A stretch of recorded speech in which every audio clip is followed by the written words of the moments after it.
Good evening, everybody. That's right, I said evening. This is a very, very special edition of Coast to Coast College Football Pregame Show. We're coming to you live on a Friday night. Why? Because it's Conference Championship Week, and we don't want to miss any games. We got two games kicking off later tonight before we get into the big slate Saturday morning.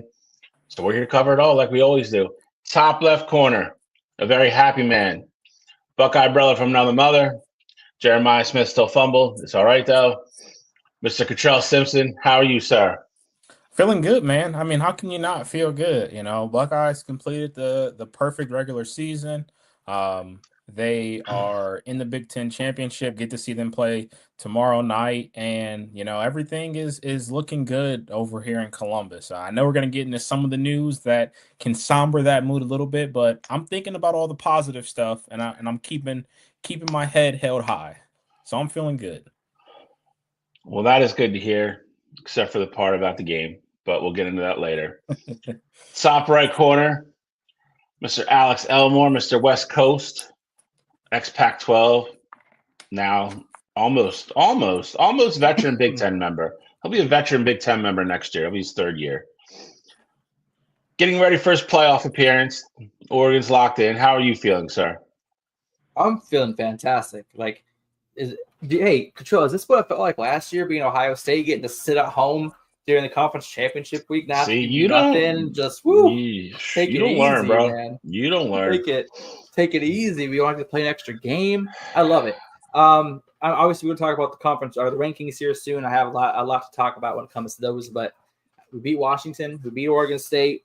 We beat everybody this year, obviously, except for Indiana. Hopefully we get a revenge trip at that. But it's been a great college football season. I'm happy to be here. I'm happy to be on the show and so much to talk about. So on that point, we do what's fun to talk about. It's probably a good thing it's a Friday night show because I doubt we're going to be done in 2 hours. National Signing Day pretty much wrapped up, but as Cottrell hit into, still some really big names out there. Still some big names out there that all three of our programs are actually involved in. So we're going to talk about National Signing Day, how that went for all three of our teams, just nationally overall. Coaching carousel is just batshit crazy. So we have a lot to go over there. It's still going on. Got some breaking news late last night about a big program that's still looking for a coach. We're going to go over that. And then we're going to go right into, obviously, the debacle that still is the college football playoff ranking. So, and then on top of that, we have recaps from last week. We're going to preview all the big championship game weeks. Like I said, we're going to start with the two tonight. Big slate tomorrow for all the ones that matter. And then we'll finish up with Eliminator Mountain, and we'll get out of here and get ready for some Friday night football, which is great. So, without further ado, Mr. Elmore, please push the button. It's time for Break the Huddle. Shotgun, DC right, flip 90, dig on the center. Ready?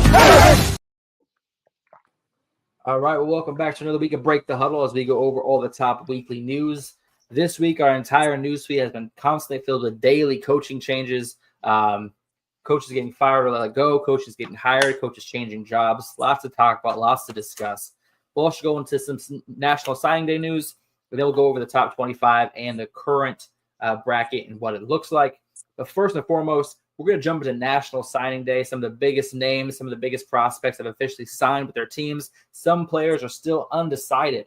But I'm going to send this over to a man that knows a lot more about the recruiting trail than I do. Cottrell, take it away, my friend.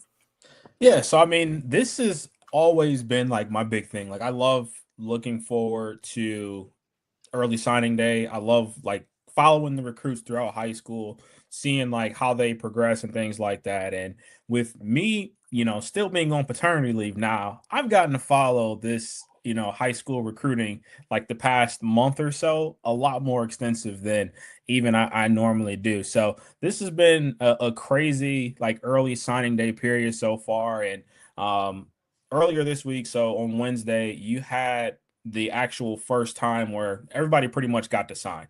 And so first, I'll just kind of go over real quick what the actual composite rankings look like as far as who have the best classes so far going into next season.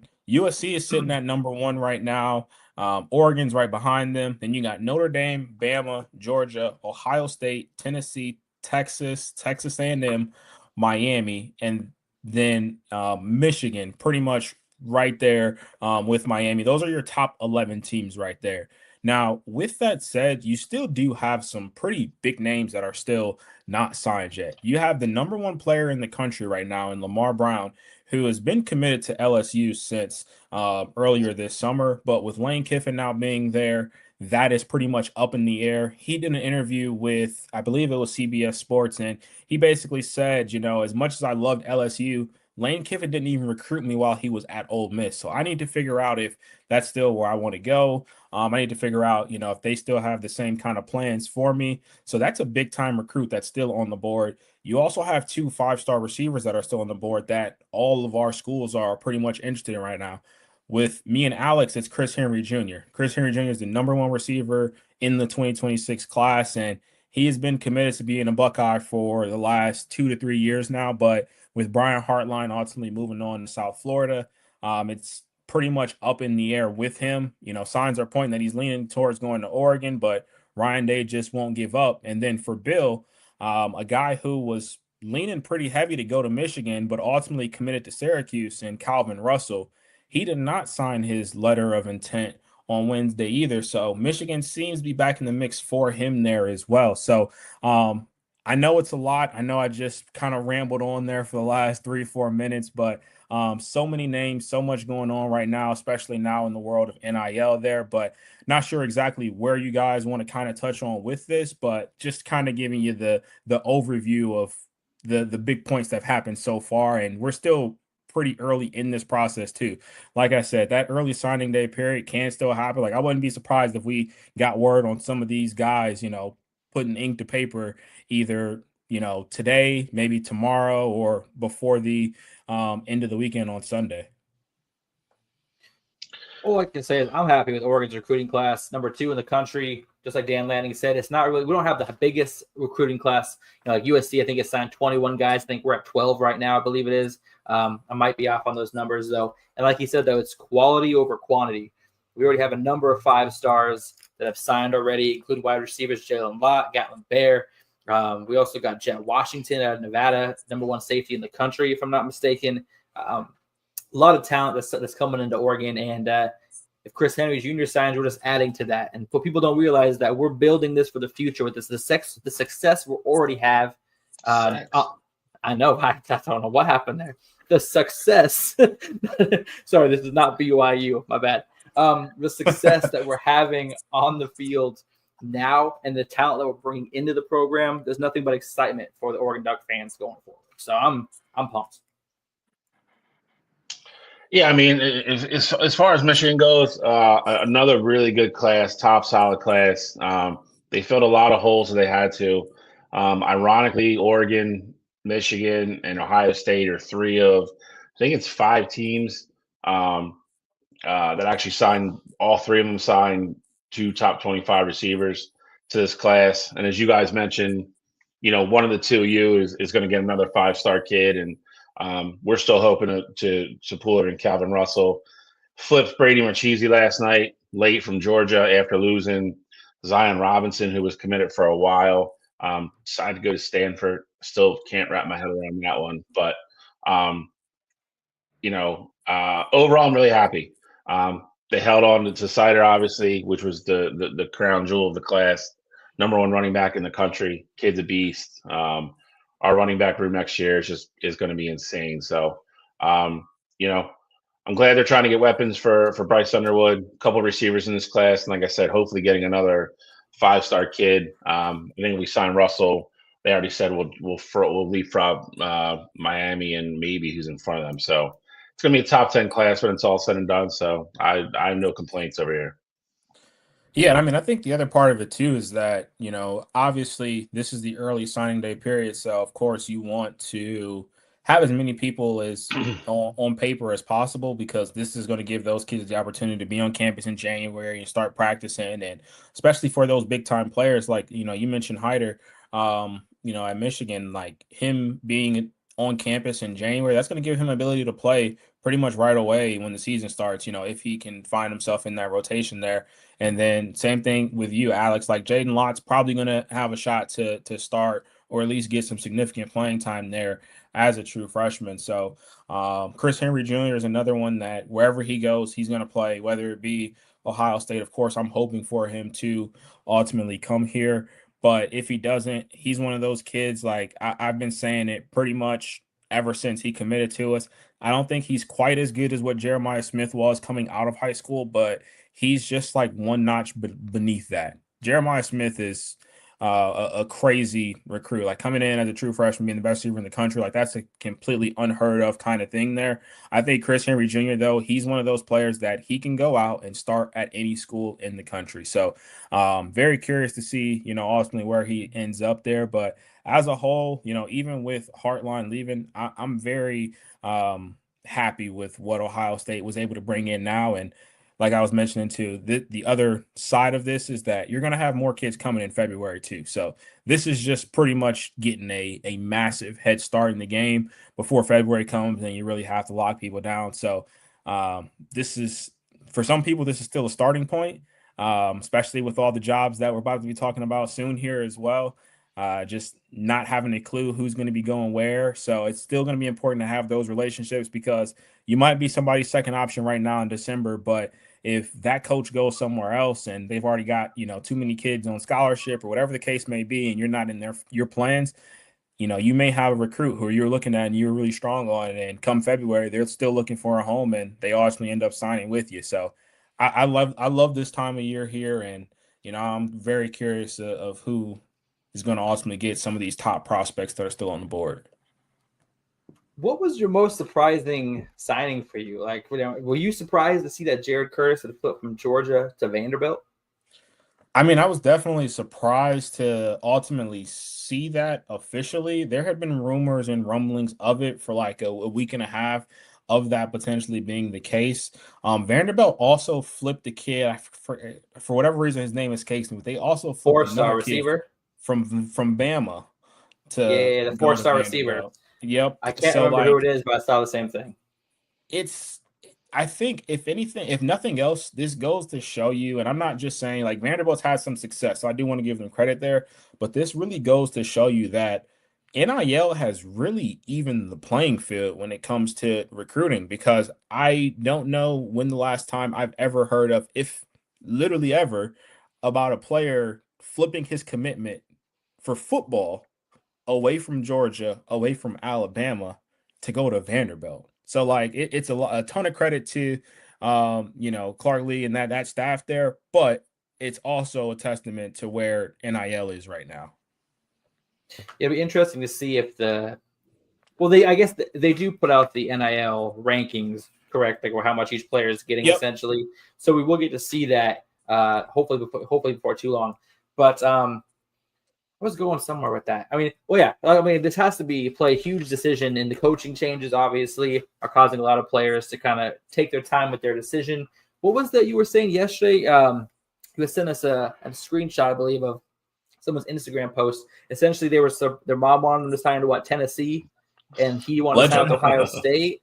Please tell me more on that. Tell me more on that. Legend Bay is the top athlete in this 2026 class. So he plays quarterback in high school, but he's most likely going to get converted to a running back or a receiver type in college. Like he doesn't have a college, big time college arm. So with that being the case, though, he was originally a Tennessee commit. He had committed to Tennessee like a while ago, but then he flipped to Ohio State maybe about a month and a half ago or so. And all signs were pointing to him signing with Ohio State. Even the morning of signing day, there were pictures floating around of him in his high school, decked out in Ohio State gear. He had his table all set up with Ohio State stuff. He had pictures, cupcakes, like everything pointed to him signing with Ohio State. But apparently behind the scenes, his mom and his family did not want him to go to Ohio State. They want him to go to Tennessee. And there were reports that his mom basically told him, if you don't go to Tennessee, I'm not signing off on it. And Legend Bay is a kid that's 17 right now, doesn't turn 18 for a few more weeks here. So he was really kind of put in a tight spot where he wanted to sign on signing day. And of course he could have waited, but then that puts him in this kind of weird spot. And, as a high school kid, like, you only get one signing day. Like, of course, you can flip your commitment and things like that. But, this is supposed to be a special time for him. And I guess he felt like he was in a position where he had to ultimately choose Tennessee on signing day. So there's been a lot of reports now about how, he's unhappy with that commitment. And after he turns 18, he's going to try and do whatever he can to get out of that commitment with Tennessee. And of course, with him being an Ohio State commit, I want him to come to Ohio State, of course. But even bigger than that, there was a story very similar to this either last year or 2 years ago with a kid that wanted to go to Ole Miss, but his family wanted him to go to Mississippi State, and they forced him to go to Mississippi State. I remember And this. so I was vocal then about it, and I'm going to be vocal here about it. When kids know what they want to do and they're put in a position where, their family is just against it and they're not going to sign off on it, it's tough to see. And, I could just tell based on like the pictures and the things that he's been posting on Twitter and Instagram. He's like, my parents have taken over my social media accounts because I'm not going to, because I wanted to sign with Ohio State. And so it's just been an absolute mess. And I definitely feel for the kid. I hope it all gets settled for him, even if it's not Ohio State. If the kid doesn't want to go to Tennessee and they can meet on a common ground somewhere with another school, like even still, like I'd be cool with that too. But it's tough to see for sure. Yeah, it's a wild story. I was hearing bits and pieces of it, and obviously you get those posts on Facebook that aren't exactly accurate. So I kind of just want to hear what you had heard. That's just a wild story. And the crazier part about it too is that, like, it'd be one thing if the kid was from Knoxville or the kid was from Nashville, like, and they were keeping him kind of, somewhat close to home. Close to home. He's a Texas kid. So like, I don't know where the, hang up is about him going to Ohio. I mean, Ohio State is further than what Tennessee is. Like, I understand that, but if that's what he wants to do, hate Ohio State, man, I wouldn't let my kids go there. I get it. I understand. I mean, after week one, I would hate us too. They think that we're the reason they're not going to the playoffs, so maybe they're just deranged Longhorns fans. Bill, any final comments on National Signing Day before we jump into obviously the coaching carousel? No, just like what Cottrell said. I mean, I want to say there's still 8 or 9 5-star kids that are not signed. So it's going to be really interesting to see if they sign by the end of the weekend or if this drags on to February. You do have the coaching changes that have obviously changed some kids' opinions on certain things. LSU's had a bunch of kids decommit. A couple of them stayed with Ole Miss, and that whole situation is going to be fun to watch.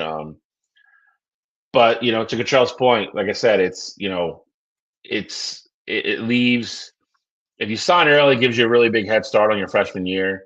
But if not, I mean, these kids that don't sign, if they don't sign and they wait till February, the recruitment battles for some of these kids is going to be bonkers. And I'm sure it just makes it even more stressful and harder on the kids to make decisions. So I do agree with Cottrell, what he was saying there at the end. If you're trusting your kid to make the right decision. If he makes the decision that he feels is best for him, that's where he should go. I mean, he's the one that's got to go to school in Ohio State or Tennessee or wherever he's going to end up. And if that's where he felt comfortable and those are the coaches that he liked, I don't know why you wouldn't want your child to be as comfortable as possible, especially if he's going to go that far away, regardless of which school he goes to play football. So hate to see that. At the same time, it's, I would assume as a parent, it's probably hard to go through this whole process as well. But it's going to be interesting. It's going to be an interesting couple days still. Obviously, we talked about the receivers. There's a couple good defensive players and linemen. Anybody would love to have them. So it always makes it interesting for the kids that hang on to February, because a lot of the times then they end up signing with a school that you never see coming because it's just 2 more months of phone calls and promises of money and NIL and everything else. So overall, crazy signing period. A lot of flips. And again, some big names, but again, some of them, we're coaching bias. So can't be that surprised. And even if no coaches switch teams, people flip all the time anyway. So It's kind of what makes signing day fun. Well, that's the thing about coaches flipping is that's probably what like I said earlier. The main reason Chris Henry Jr. is still undecided is obviously Brian Hartline, huge impact wide receivers at Ohio State University. In the last few years alone, he's had 5 first-round picks. He obviously moves down to South Florida. That's causing a little bit of turmoil for Chris Henry Jr. and his decision of where he's ultimately going to end up. There's a lot of coaches moving, a lot of coaches moving around the board right now. Let's jump into a couple big-time moves. Obviously, we had James Franklin take the Virginia Tech job recently.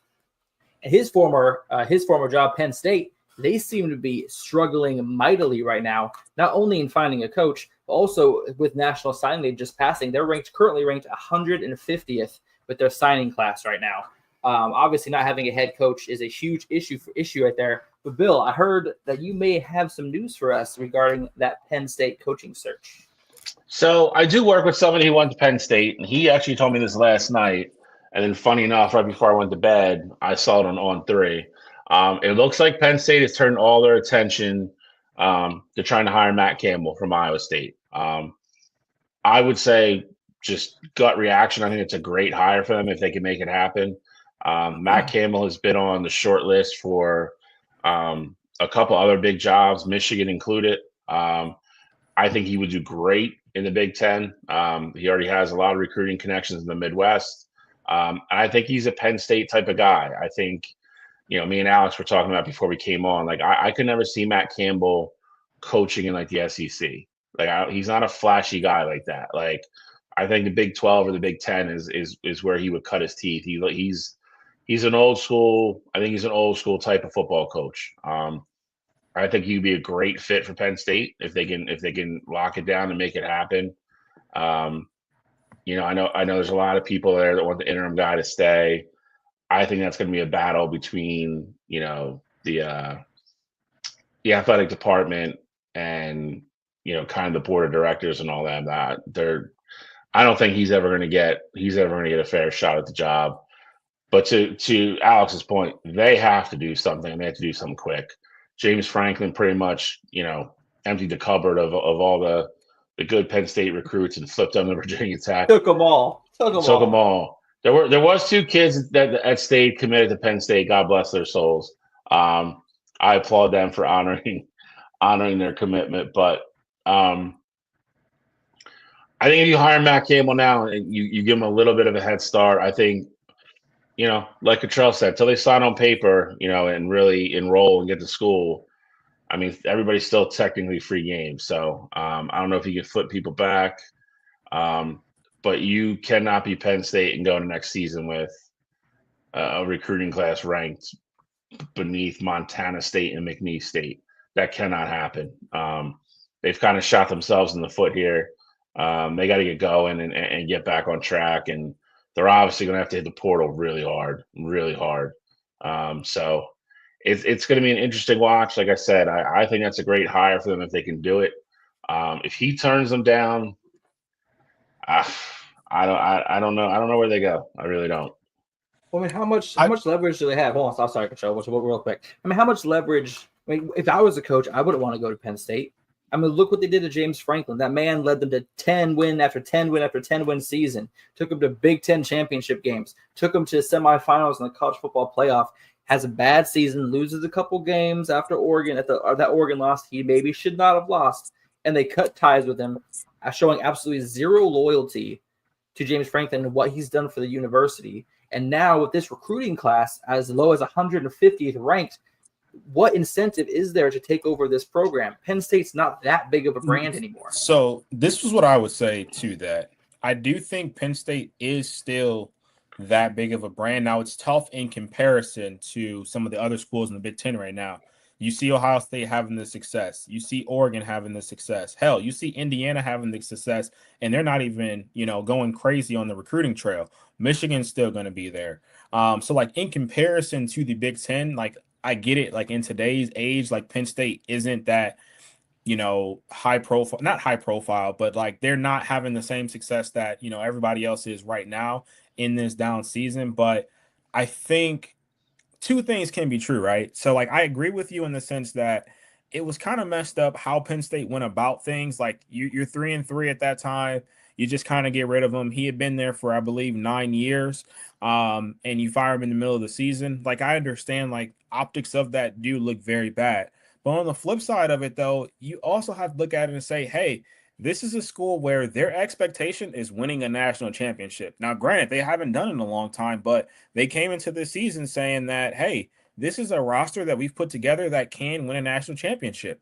At Iowa State, that's never your goal. I think your goal is to beat Iowa, maybe win the Big 12, and just win as many games as possible. Maybe make a good bowl game. Like, even last year, they faced off against Arizona State in the Big 12 championship game, and them losing that game, like, we didn't really care, you know? It was like, all right, Iowa State had a good year, and we're just going to see them in some decent bowl game and really just kind of go from there. So I think for Matt Campbell, at a point, you kind of get stagnant. And I'm not saying Iowa State is a bad job, but Penn State is 100% a better job. And if his aspirations are to not just win football games and put numbers on the board, but to eventually work towards winning a national championship, going to Penn State is going to give him the opportunity to do that. So I think that is the part that can be enticing for some coaches. Now, of course, it's going to be different when you have like your Clark Lees, your Brent Keys, your just all these other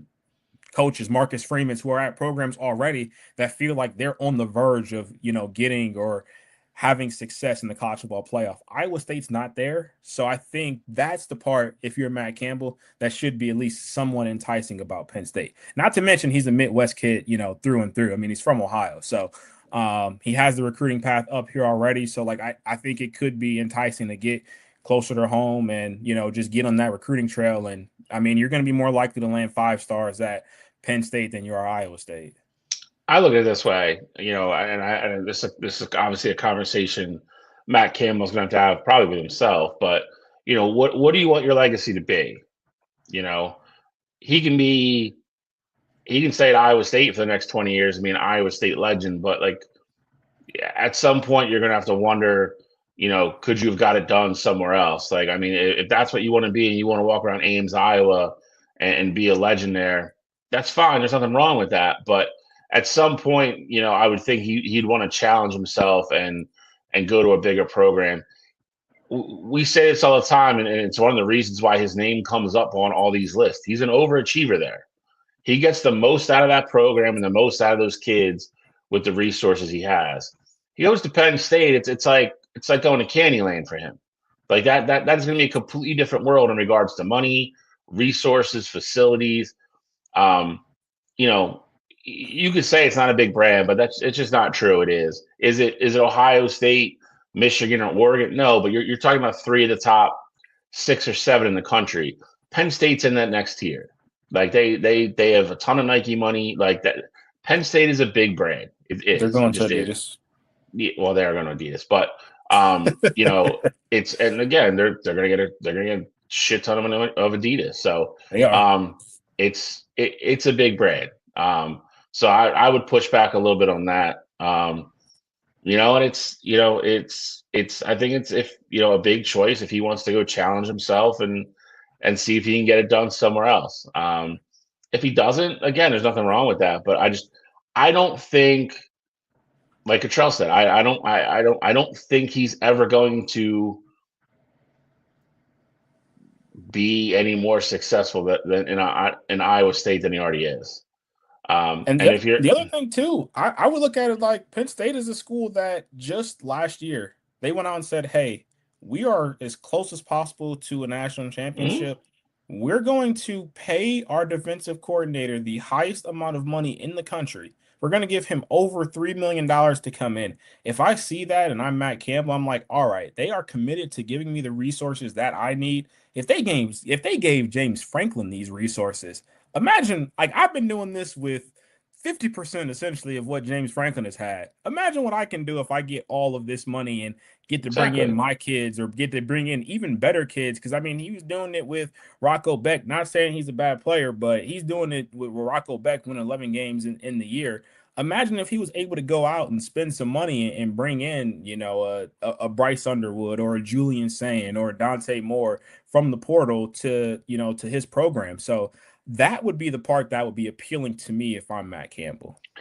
And I think to Alex's first point, which I would agree with, they could have decided to fire Franklin and let him finish the season. I think there was so much unrest after the Northwestern loss, they kind of jumped the gun a little bit. I think he probably deserved to finish the season because I don't think you're in any worse of a situation than you are right now if you do.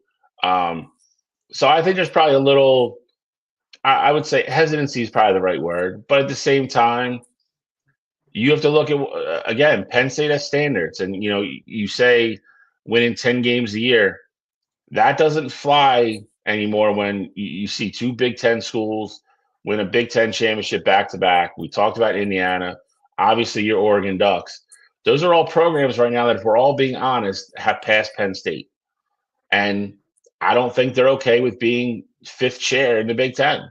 And that's realistically where they are right now. You could argue sixth with USC. So I think they wanted to go make a splash, and they felt like they had to make a move there. So, that's a proud program. I mean, I know with everything that went on kind of with the end of Paterno and everything, but that's a program with a huge fan base that's used to winning. 10 games is great, but when you watch Michigan win a national championship, and then you watch Ohio State win a national championship, and you watch Indiana go hire a new coach and come out of nowhere, and now they look like they're going to be a 10 or 11 win team every single year. And then you Oregon with, arguably the best young coach in the country. 9-10 wins a season don't cut it. You don't got to win the national championship every year, but you got to win one once in a while to settle everybody down. So it's, they're in a tough spot, but I'm actually pulling for Penn State to hire Matt Campbell because I think it's a great fit. I really do. I want them to have to hire the guy who's there now. I want them to be the first high-profile job on the market, and I want them to be the last job to get filled. That's what I want. I want complete chaos in Penn State. That's what I want. I think you got chaos at Penn State already. As a fan of a Big Ten team, I can 100% understand that, because why make our life harder if we know what Terry Smith is right now? Like, he gets those guys to play hard, but he's not scaring any of the top contenders. So he's not out recruiting anybody. He's not going to go in a room and out recruit Lanning. Even Sharon Moore, obviously Ryan Day. Like he's not. He's just not. And Penn State can't be a school that falls back on me like, all right, cool, we got a bunch of 3-star kids. Like, that's not what that school is. It's not what that program is. It deserves better.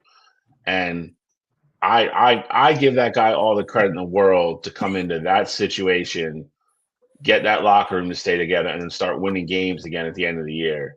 But we've seen it too often in the past. That doesn't necessarily equate to long-term success. Because again, when you're the right guy for that type of situation to rally the kids emotionally and get them to play, that's only one little part of the job, and I hate to say it, but recruiting has become more important than ever with NIL and everything else. I don't know if he is at that type of level where he's going to be able to recruit consistently enough to put that program over the top. It's one thing James Franklin did very well. Are there any other coaching moves that you were either surprised by or you're really looking forward to see kind of how it works out? I mean, Alex, for you, it should be Lane Kiffin. I mean, you told us for 6 I'm wearing my visor in honor of Kiffin, my man. You told us for 6 weeks that Lane was going to be coaching Ole Miss the rest of the year, next year, the years following. He could win a national championship this year, and I did. Alas, he basically said, "Yeah, I don't care about any of that. I'm going to do what's best for me," which I'm not faulting him for that part of it, but the way that he went out and just left everything in shambles there, I mean, it was very Lane Kiffin. So I'm curious to know what your thoughts are on that whole situation there with Ole Miss and LSU, and has your perception of Lane Kiffin changed at all? Because we told you this was going to happen 4 weeks ago. Yeah, there's definitely two people on the show that are not surprised that Lane Kiffin's coach LSU. Here's the thing. I wasn't surprised. I was just hopeful.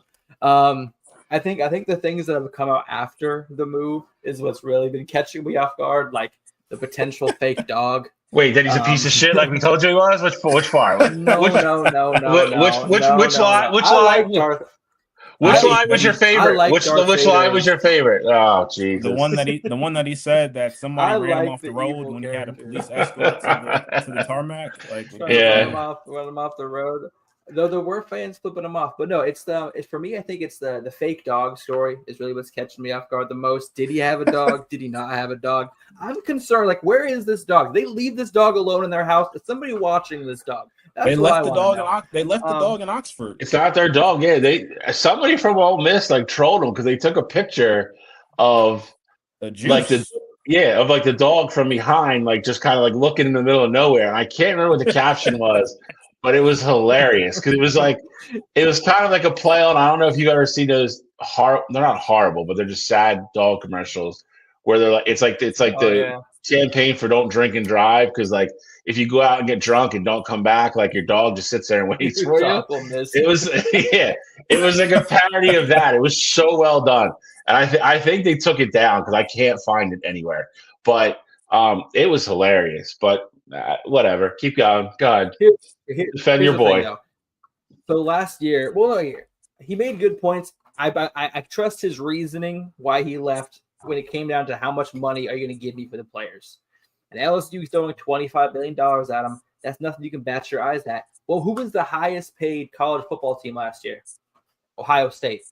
Texas Tech is the highest paid college football team this year, and they've made absolute waves in 1 year. Bill, you even said yourself, you thought they were a year away. And that high price roster has already put them in the college football playoff and the Big 12 championship in year one. So getting that $25 million, that could be that's exactly what pushed him to go to LSU. I completely believe that. And I think what he can do at LSU is scary with that kind of budget. I think that he may be the new powerhouse in the SEC going forward. My question to you though would be, so what about when he had the meeting with Ole Miss and their athletic director and their chancellor and everybody, and they said, whatever you're getting from LSU, we'll match it. Like, what about that part of it? There's no way they're matching. Yeah, what about that? Match the 25 mil. There's no way. Okay, I could see them matching the salary, but I guarantee that the $25 million to the players was not on the table. I'm just saying that was what was reported. On 3, yes. I saw reported it. I saw, and I think that came down to they matched salary. I don't think they were matching the player package. It said that everything was getting matched. It said both were going to get matched there. And here's the thing though, Alex. So like, I'm not necessarily getting on you about Lane taking the job. LSU's a better job. Like I think I said that from the get go, and I still fully believe that. So like, I'm not even upset about that part of it. Lane leaving to go to LSU, it makes sense. It's a better job. My thing though is that how you go out matters, and I think to me at least, it says everything that he told Ole Miss, and I know he was, desperate to try and coach and things like that, but told him he was going to take all their recruits, he was going to take all their coaches if they didn't let him coach in the rest of the season. They told him that, and then they ultimately let their offensive coordinator come back. He told all the assistant coaches, like, if you're not on this plane with me, going to Baton Rouge right now, then you're not going to be on my next staff. And he was on the plane. He was on the plane. He was. He got on the plane and went. So he did. He did follow the rules. All right. He was on the plane and then he came back. He did 100%. But what I'm saying though is that Charlie Wise Jr. though, the only reason why he's able to come back, because I'm sure on his way out, he handled things like an adult. He probably said, hey, Lane said I either go or I'm not going to be in this next job. I can go be the OC at LSU. That's going to parlay me into being a head coach somewhere. Like, I know that because I'm that good. So, like, I can understand that, but they wouldn't let him come back if he was also an asshole. And that's why Lane's not coaching at Ole Miss. Well, part of the reason. I think that's like 50% of the reason for the playoff. Yeah, I mean, like I said, when you said, he starts threatening to steal the staff and the players, that's just a man in complete desperation mode. Right, he wanted nothing more than to finish the season off at Ole Miss and to coach that team in the playoffs. And when he was told no repeatedly, he became desperate. And when people become desperate, they throw out empty threats. Now, I'm not saying that they're empty. I guarantee he's going to be petty, and he's going to try to steal as many staff and as many recruits as possible. I'm not saying he ain't going to do that because he definitely is. But what I'm saying is that to me, that sounds to me like a bad breakup. And but it's weird though, because he's acting like the one that was being broken up with when he was actually the one doing the dumping. Because usually it's someone that's being broken up with through like, threatening things. So it was a little backwards for me. But I do think that he was just a desperate man who wanted to coach this team the rest of the way as his chance at the national championship. And Ole Miss, I think Ole Miss has set themselves back 6 years with their new hire. They have they might as well put Ole Miss back in the Stone Age with their new coaching hire. I think that is a terrible move. I think they may win 1 or 2 games in the playoff just on straight emotion. But I think this is an absolutely terrible hire for Ole Miss. And it's just a quick reaction. There's so many good coaches that were available that they could have at least taken a day to even speak to before making this instant decision to kind of hire a coach, which I get with National Signing Day coming up. At that time, they needed someone to put into place to kind of try to keep the recruits. And he was one of the guys that connects with the team the best. He was one of the guys on the recruiting trail that was really kind of connecting with the players that they were recruiting to try to bring it to Ole Miss. So I understand the hire. It just felt rushed, and I think that it's going to be an ultimately terrible decision on the part of the university.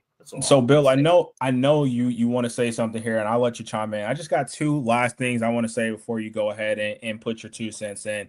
One of those being, I mean, you can say it's a terrible hire, but it worked out for the last school that had a snake head coach that ultimately decided to leave and go to LSU. And I'd say Notre Dame is pretty happy that they hired their defensive coordinator at the time, and Marcus Freeman. This guy's not Marcus Freeman. Instead of having Brian Kelly still be the coach of their team. So I'm not saying he's Marcus Freeman. Like, I'm not putting that on him. I think Marcus Freeman was a great coach then. And I think he's, shown his worth, so far as a head coach there. And I'm not saying he is Marcus Freeman, but it says something when the guys really rally around who ultimately got hired. I saw the introductory press conference after they named him the head coach there, and just kind of piggybacking off of that there, Lane Kiffin said that, all of his players wanted to see him coach in the playoff, and they were going to go to war for him. And, even still, the AD still said no. But then the starting offensive line all came out on Twitter and said, yeah, that's not exactly how that conversation happened. So for me, I just think you're giving Lane a little bit too much benefit of the doubt there, talking about his desperation and things like that, when he's basically shown you that he's nothing more than a pathological liar and a narcissist. So I just think it's very rich to just think that Lane is doing whatever he can to coach his guys, when the reality is, after he said he was leaving, they didn't want him to be there anyway. I think the players were so sick of the circus and getting asked about it 24/7. And to their credit and in their defense, I think they were looking at it like, hey, we're the ones going out in the field playing. Like, we're winning these games, and like, we are on the verge of having this great season and making the college football playoff. And all you guys want to talk about is is our jerk off coach going to leave or not? Like, that's a lot. And I think you saw the one celebration after they scored a touchdown last Saturday. What's the quarterback's name? Trinidad Chambliss. Chambliss kind of blew Lane off on the sideline. Like, I think you saw it. I think they were done with him. I think they knew internally as well that he was probably leaving. And they were like, all right, we got to do it ourselves, and rely on the guys that want to be here with us. So I give a lot of credit to the players. Old cliche, man. When somebody tells you who they are, listen. This is Lane Kiffin through and through. This is a zebra not changing his stripes. This is who he is. And again, I don't fault him for taking the LSU job. Just like Cottrell said, it's a better job. I don't fault him, but there's a right way and a wrong way to do everything. And that is what Lane Kiffin still, at this, how freaking old he is, has not learned yet. You look at what he did at Tennessee, literally was flying back on a plane from a recruitment visit, took the freaking USC job, quit Tennessee at midnight, got off one plane, got on another, went to USC, signed there, got fired by Nick Saban of all people as the OC for Alabama because he was distracted and showed up for a game without a game plan because he was too busy taking care of his own stuff. I think people forget as well that he had to go to Florida Atlantic at one point because nobody wanted to touch him. Nobody wanted to touch him because of how he is and how he acts. This is another example. This guy's not going to change. He's an egomaniac. I know we keep saying that, but he is. And I legit applaud that locker room, the coaches that stayed, and I'm kind of pulling for Ole Miss now. I'm not gonna lie because obviously I don't have a horse in this race now, so I hope they win a game or two just to spite him. I really do, because that'll be the biggest FU ever. And I will tell you this. I can't imagine what a shit show it's going to be next year in Oxford when LSU comes back to play there. That is going to be absolute pandemonium. I don't. They might have to put him in bubble wrap. I don't know what they're going to do to him. When I found out that the LSU has to go play at Ole Miss next year, my God, that might be the can't miss game of the year next year already. I'm not even kidding. But you guys want to go live show in Oxford, bro? Hey, I'm down. I wear my visor, my Yeah. duck visor. You better not say you're a Lane Kiffin supporter. You'll get us all killed. I'm getting you a Lane Kiffin shirt. Yeah. No, I'm gonna wear a visor. Then I'm gonna wear an Ole Miss powder blue. No, I'm getting you a Blues Lane are Kiffin. sick. Lane Kiffin specifically. It's just gonna say I'm with Lane. Stay in your own lane. Yeah. We'll come up with something clever. But before we move on to any other news, I got to shout out Tosh Iopoi. Congratulations, head coach of Cal. Then we got Will Stein, also now the head coach of Kentucky. Offensive and defensive coordinators getting the new head coaching jobs. I'm excited to see who we get as coaches next year. Both coaches staying on through the playoff. Is Hartline staying through the playoff for Ohio State too, right, Control? Yep. Yes. Now, so my big question for both of you. Here I know exactly what you're going to ask, but ask it. Gotta be asked because it's a big deal. Do they end up poaching and taking anybody with them? As far as players? Yep. I would say staff too.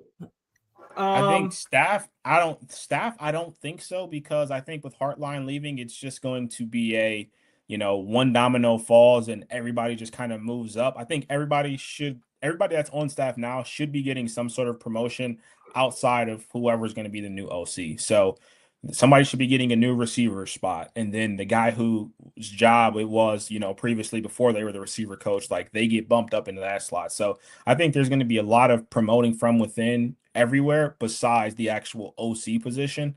As far as player wise. But all those guys that don't get like the OC, he could be like, hey, you can come down here and be the OC.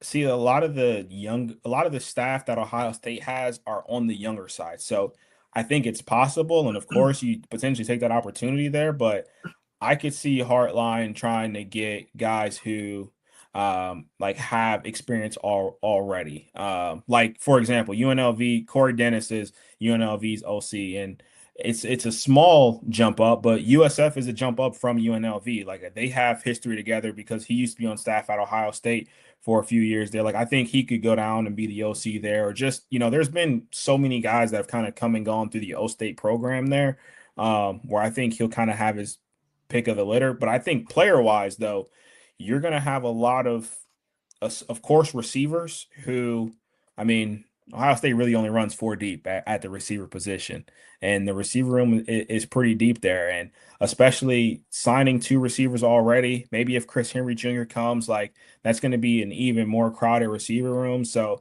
I do think you can see, some of those players ultimately go down and try and play for Brian Hartline there. Hell, maybe even our backup quarterback in Lincoln Keenholz is like, hey, I want to be a starter. I know what Hartline likes to run. I can run his system. Maybe he'll give me a shot down there. So I do think some players will go down, but with USF just kind of being a program that it's not a Power 5 program there, I don't think we're going to lose anybody major or any key contributors from the current team, but I can definitely see players following them down there. So Alex, same question. Same question, but I think your situation is a little different because I think it depends on what Dante Moore does. Oh, no, I already know that Austin Novosad is going to go to Kentucky with Will Stein. And I also bet I would put money that Mekhi Hughes goes to Kentucky next year also from Oregon. As far as Tosh Uapoy taking any of the defensive players down to Cal, I don't think that any of the defensive players would leave the program. And obviously him leaving didn't impact any of our signings on National Signing Day. So I don't think he's going to have any impact as far as player-wise. But I also know that Will Stein, Kentucky's already announced that they're hiring, what's his name, Joe Sloan as their offensive coordinator and play caller. Some people know him as the quarterback coach at LSU who coached Jaden Daniels. That's what kind of he's known for most recently. He's already been announced as the offensive coordinator at Kentucky. So I don't think either of them are taking any staff with them. If they are, it's probably lower level staff.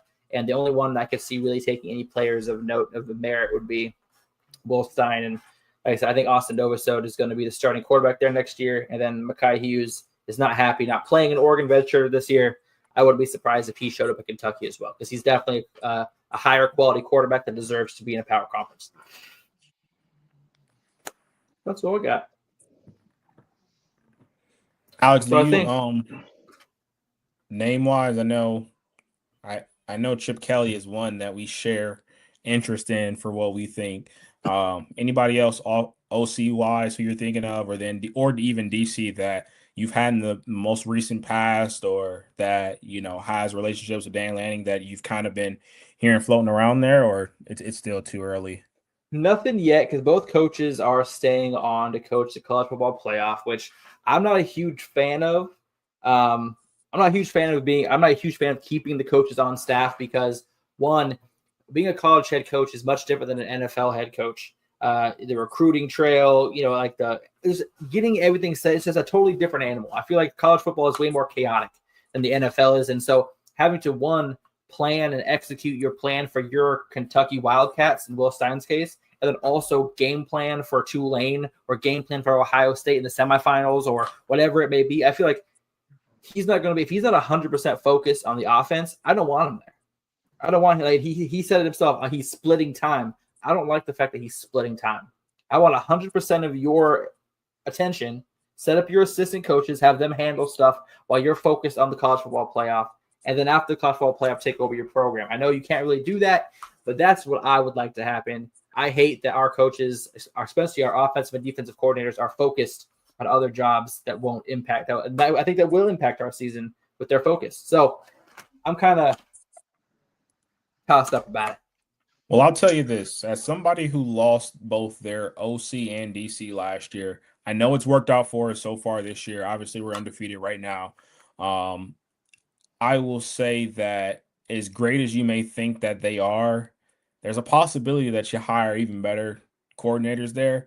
There's also a possibility that it gets worse before it gets better. But I would say what you guys are building there, not losing recruits, that is how programs get bigger than who's actually coaching. So, like, for example, I understand with Chris Henry, he has that relationship with Hartline.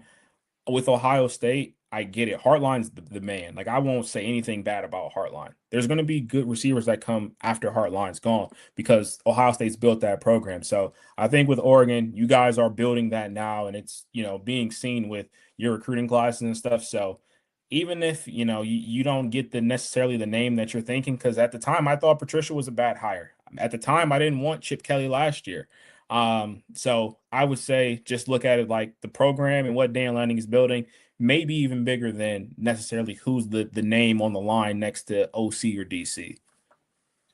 Yeah, I think Chip Kelly's coming back next year. That's my last thought. Bill, go. I was just gonna say, when you guys hired Matt Patricia, I was like, nah, that could go either way. I also think he's had the benefit of coaching, player wise. I think the best defense in the country. And I also think you guys got lucky with Hartline. Not lucky in that you retained him, but he'd been there for so long. I think it was just a really easy progression for him to step into that role. And I'm not saying Oregon doesn't have anybody like that. I'm just saying I think you guys were in a very fortunate situation to have Heartline sitting there in the wings already as it was. Most schools don't have that. So, and again, I'm not as familiar with Ohio State's or Oregon's coaching staff that deep, as I'm with Ohio State's, but um, it's usually a little bit more. It's a little bit tougher, a little bit more growing pains to fill those spots usually. But I also think Dan Lanning's gonna have a lot of pull. He'll probably be able to snag somebody from somewhere else. Yeah, I mean, the only guy I want is Phil Parker, but there's no way he's leaving Iowa. There's no way he's leaving Iowa at all. I would leave Iowa in a heartbeat. He's been there for Good like 15 years, though. It's a good Oregon. All right, well, you know what? He's not getting it done in Iowa, so. I mean, defensive as the defensive coordinator he is, but that's just I don't think he's going nowhere. Kirk Ferentz just picked up for another year. What is that year, like 27 in Iowa or something like that? Well, Jim Knowles be looking for a job, and as much as it sucks the first couple years, he is a good DC. So, I mean, that could be a hot name on the table potentially for you guys. I think he burned his bridge at Ohio State, but Probably. I think that could be a something that Dan Lanning looks at like, hey, we want to be the best. Let's go hire some of the best out there.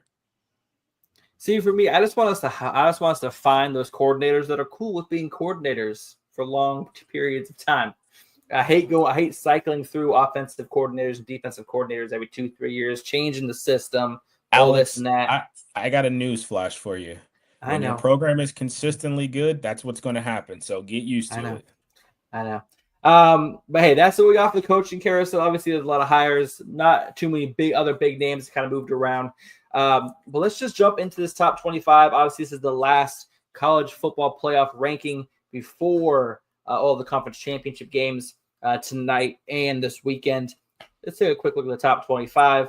Not a lot of movement as far as Ohio State and Indiana go. Georgia number 3, Texas Tech at top 4. It would have a first round bye.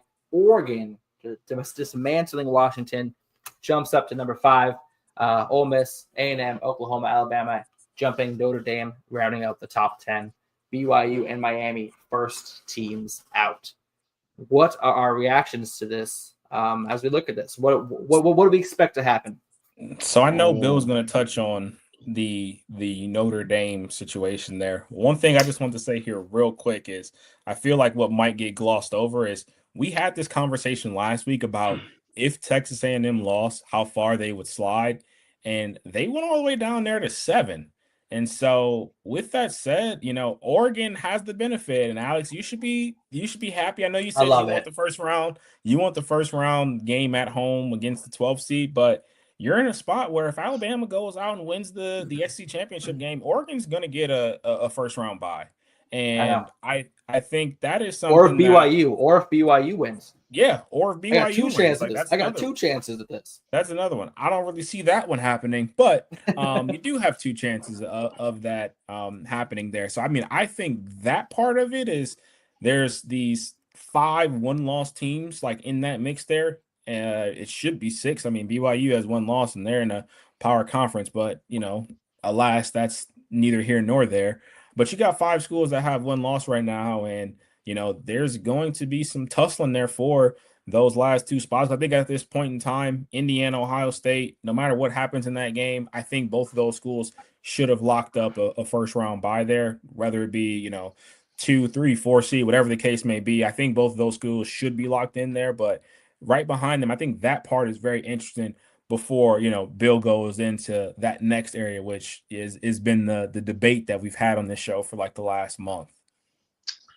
Well, yeah, I mean, listen, I think minus seeding, I think from, I would even say 9 up right now, it's right. So, I mean, I don't really have a gripe with any of those teams. I guess we could argue a little bit, maybe.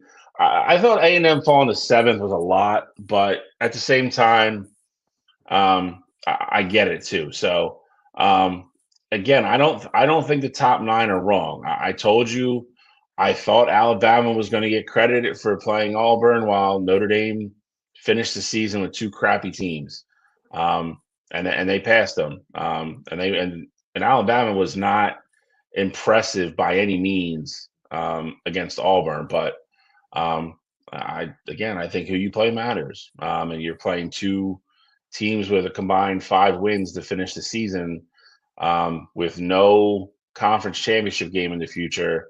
I would not feel confident if you're Notre Dame right now. I wouldn't. And I've said this for the last couple of weeks. I think they're setting it up for it to happen. So I really do. I think the committee's taking a lot of heat, and I think they were playing the long game all along here. Because if you figure BYU loses and Alabama loses, Miami and Notre Dame are going to be butted up right next to each other. And the way they've been ranking these teams, they've been putting them in groups 2 or 3 and ranking them and then putting them in accordingly. If you put those two teams next to each other now, and it's only those two for one spot, I don't know. I just don't know how they're going to put Notre Dame in. I really don't. And I think they're setting it up to give themselves an out with Miami.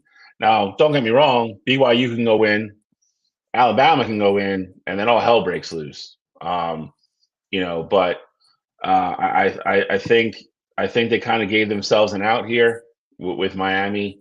That if everything goes chalk, they're going to be butted up against next to each other, and you're going to have to compare them. And again, I said this was going to happen. They are one spot away from each other in both strength of schedule, strength of record. By FPI and every analytic, Notre Dame's best win is Miami's 4th best win. Miami won head-to-head, obviously. And their common opponents. Miami beat 3 of the 4 of their common opponents by more points. I don't think Notre Dame's going to have a leg to stand on come Sunday night. I really don't. And again, a lot can happen between now and then. Don't get me wrong. Again, BYU, could adjust and playing on a neutral field. That could be a completely different game. And Alabama seems to have Georgia's number. So, by any means, if either one of those wins, then it gets really hard. But you got Texas sitting there. I don't know how Texas gets in. I don't. I don't think Texas should get in. I've been on record and adamant about that. I don't see a way in for them. I really don't. That Florida loss has to matter. And if Alabama loses, I don't know if you would put Alabama in front of them and behind them. The Vanderbilt,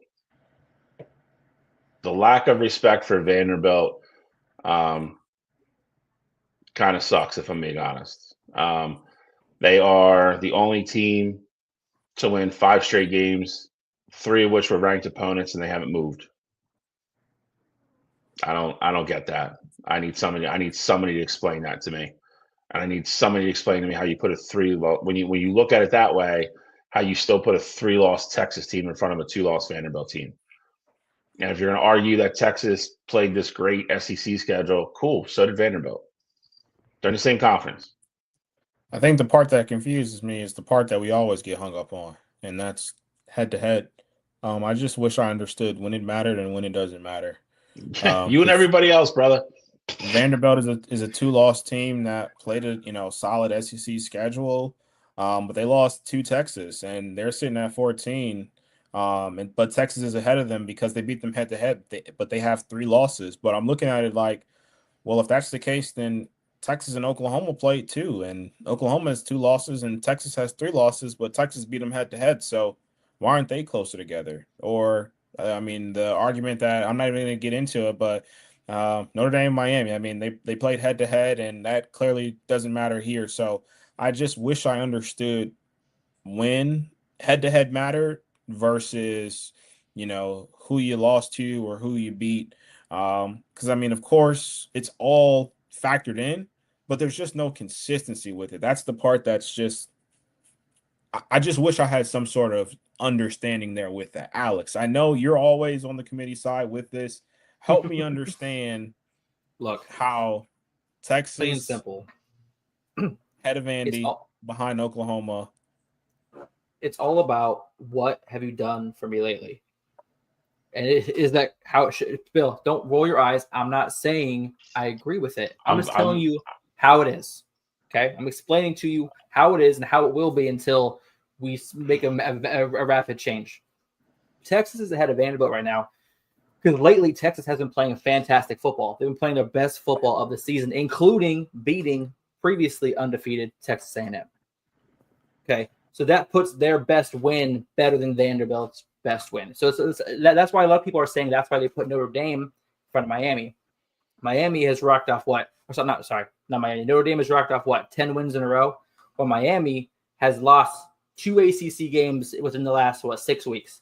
So I totally agree where the confusion is, why head-to-head should matter. But it's been 10 weeks since they've played, and as the season goes on, they're judging it by who's the better team right now. And right now, I would say Notre Dame is the better team than Miami. And that's why they're ranked ahead of Miami. I get the head-to-head. I get it. But that was also 3 months ago. These teams are not the same teams that they were 3 months ago. And right now, as we're sitting here, Notre Dame is a better team than Miami. So that's why Notre Dame is ahead of them. Well, what about Texas and Vanderbilt, though? Again, right now it's what you've done for me lately. Texas just beat the number 3 previously undefeated Texas A&M Aggies. And Vanderbilt just beat a ranked Tennessee team. Right. What was Tennessee ranked? 20th? On the road. Beat the shit out of them. What was it, 22nd?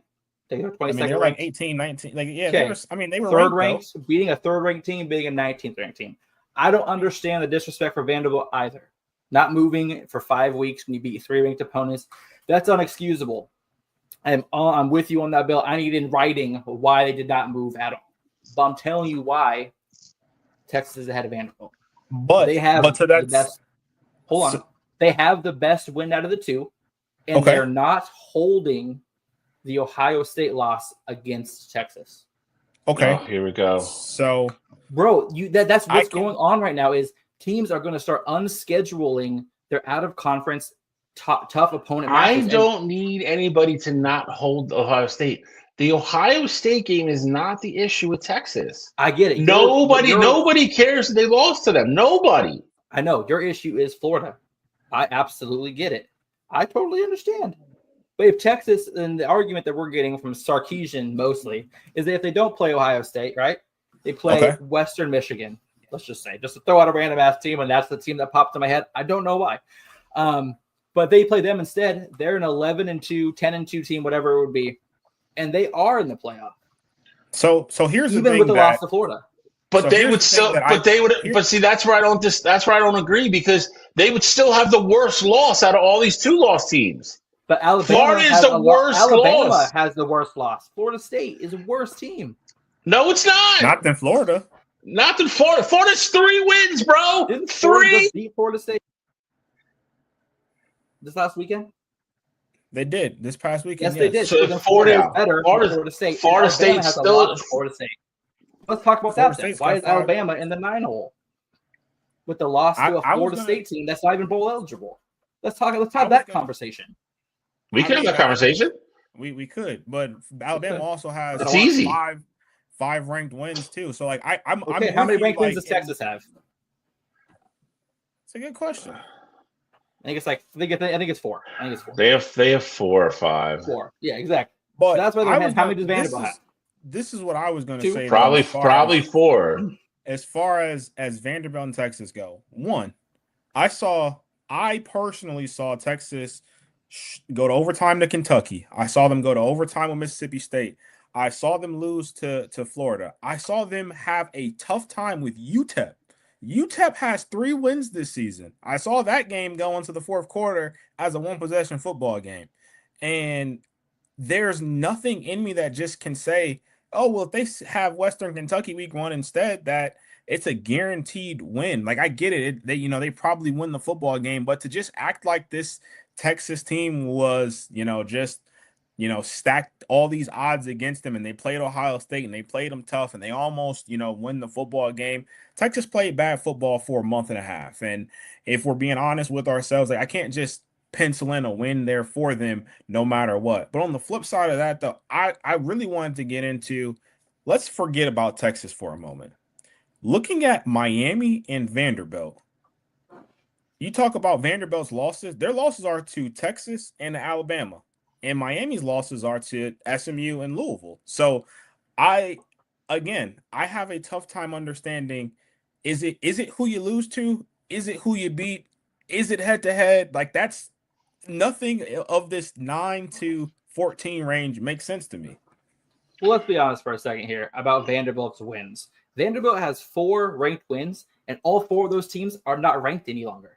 Let's just have that conversation also. So they do have 4 ranked wins. Teams are not None ranked? of them are ranked. How many teams are not ranked because they knocked them out of the rankings? Missouri's not ranked right now, and they're only not ranked because their starting quarterback got hurt at the end of the year. So, like, at that time, they were playing, like, Bo played in that game. Yeah. LSU obviously trash team. Yep. They beat them by 7. Missouri, they beat them by 7. We got, let me see, who else did they beat that was ranked? It was earlier. Tennessee. Oh, South Carolina, trash. And yeah, Tennessee, not even ranked. So their ranked wins are nobodies. I'm just going to put water on the notion about, you said it's about how you finish in Texas's last 5 or 6 weeks. They beat A&M, they beat Arkansas, got their asses kicked by Georgia, right. Beat Vanderbilt by 3, went to overtime against Mississippi State, went to overtime against Kentucky. That's not earth-shatteringly good to me. That's not an eye test of they look dominant. Like, so let's get rid of that narrative. That's why they're not in the playoffs. For what it's worth, Texas has 2 ranked wins this season. Yes, but one of them is the best win in the country right now. I mean, is that the best? Against A&M, a 10-point win against undefeated number 3 team. Yeah, I would best say win in the country at this moment. I would say it's hard to argue it. Indiana's win at Oregon, 10-point win. I would argue that's up there as far as best. That's probably a close second. I wouldn't argue that. I mean, let's not act like Texas wasn't at home during that game. Let's not act like it wasn't a rivalry game. Like, I think that all of that kind of factors into it. It's, to me, I get it. A&M, I mean, A&M had been begging. We don't want to have the conversation, but A&M had been begging to get beat for a month. And I said it, and that was why I picked Texas last week on the show. So, I mean, I think how you're playing now, of course, it matters. But, again, I think we're looking at another team in BYU right now who they're only lost to Texas Tech. They're only lost to Texas Tech. They've beaten everybody else they've seen so far. They're starting a true freshman at quarterback. They've been dominating everybody. They have a win over Utah, who's in the top 25 right now. And we're talking about them behind 2 lost Oklahoma, 2 lost Alabama, 2 lost Notre Dame. But somehow they're ahead of 2 lost Miami. Like, I just don't know where the lines get drawn in the sand here, where one thing matters, but another thing doesn't. Like, I just want some consistency. If it was all across the board where you had Miami at 10, Notre Dame right there at 11, you had Texas in front of Vandy, whatever the case may be, and you had BYU behind all of them, I wouldn't agree with it, but at least I can understand it because I can say, hey, these teams all have 2 losses, but they're valuing who they beat, when it happened, yada, yada, yada. But that's not the case here. There's just so much inconsistency everywhere, pretty much from 8 to 14. So I'm gonna bring up the last one. I need somebody to explain to me how Notre Dame's ahead of BYU. Just disrespect, really. I mean, it's plain and simple. They look at, for example, SEC team is a 2-loss SEC team. Is in the committee's eyes is a 1-loss team. In a Big Ten, a 2-loss team is a 2-loss team. Okay. And the Notre Dame doesn't belong to either one of those conferences. No, you're right. But for some reason, they continue to get the benefit. Every metric, BYU is ahead of Notre Dame. Every single one. But we said also at the beginning of the season, though, when Notre Dame started 0-2, we said that you guys were like, "Oh, their season's over." I said, "Just watch." I knew Notre Dame was going to get back into this. Like, the committee, for some reason, loves the Notre Dame brand. And that shouldn't count for anything, but that's what it is. But if you're looking at it now, BYU only has 1 loss. It's on the road, and it's a better loss than either one of Notre Dame's losses. They have a better record against the top 25.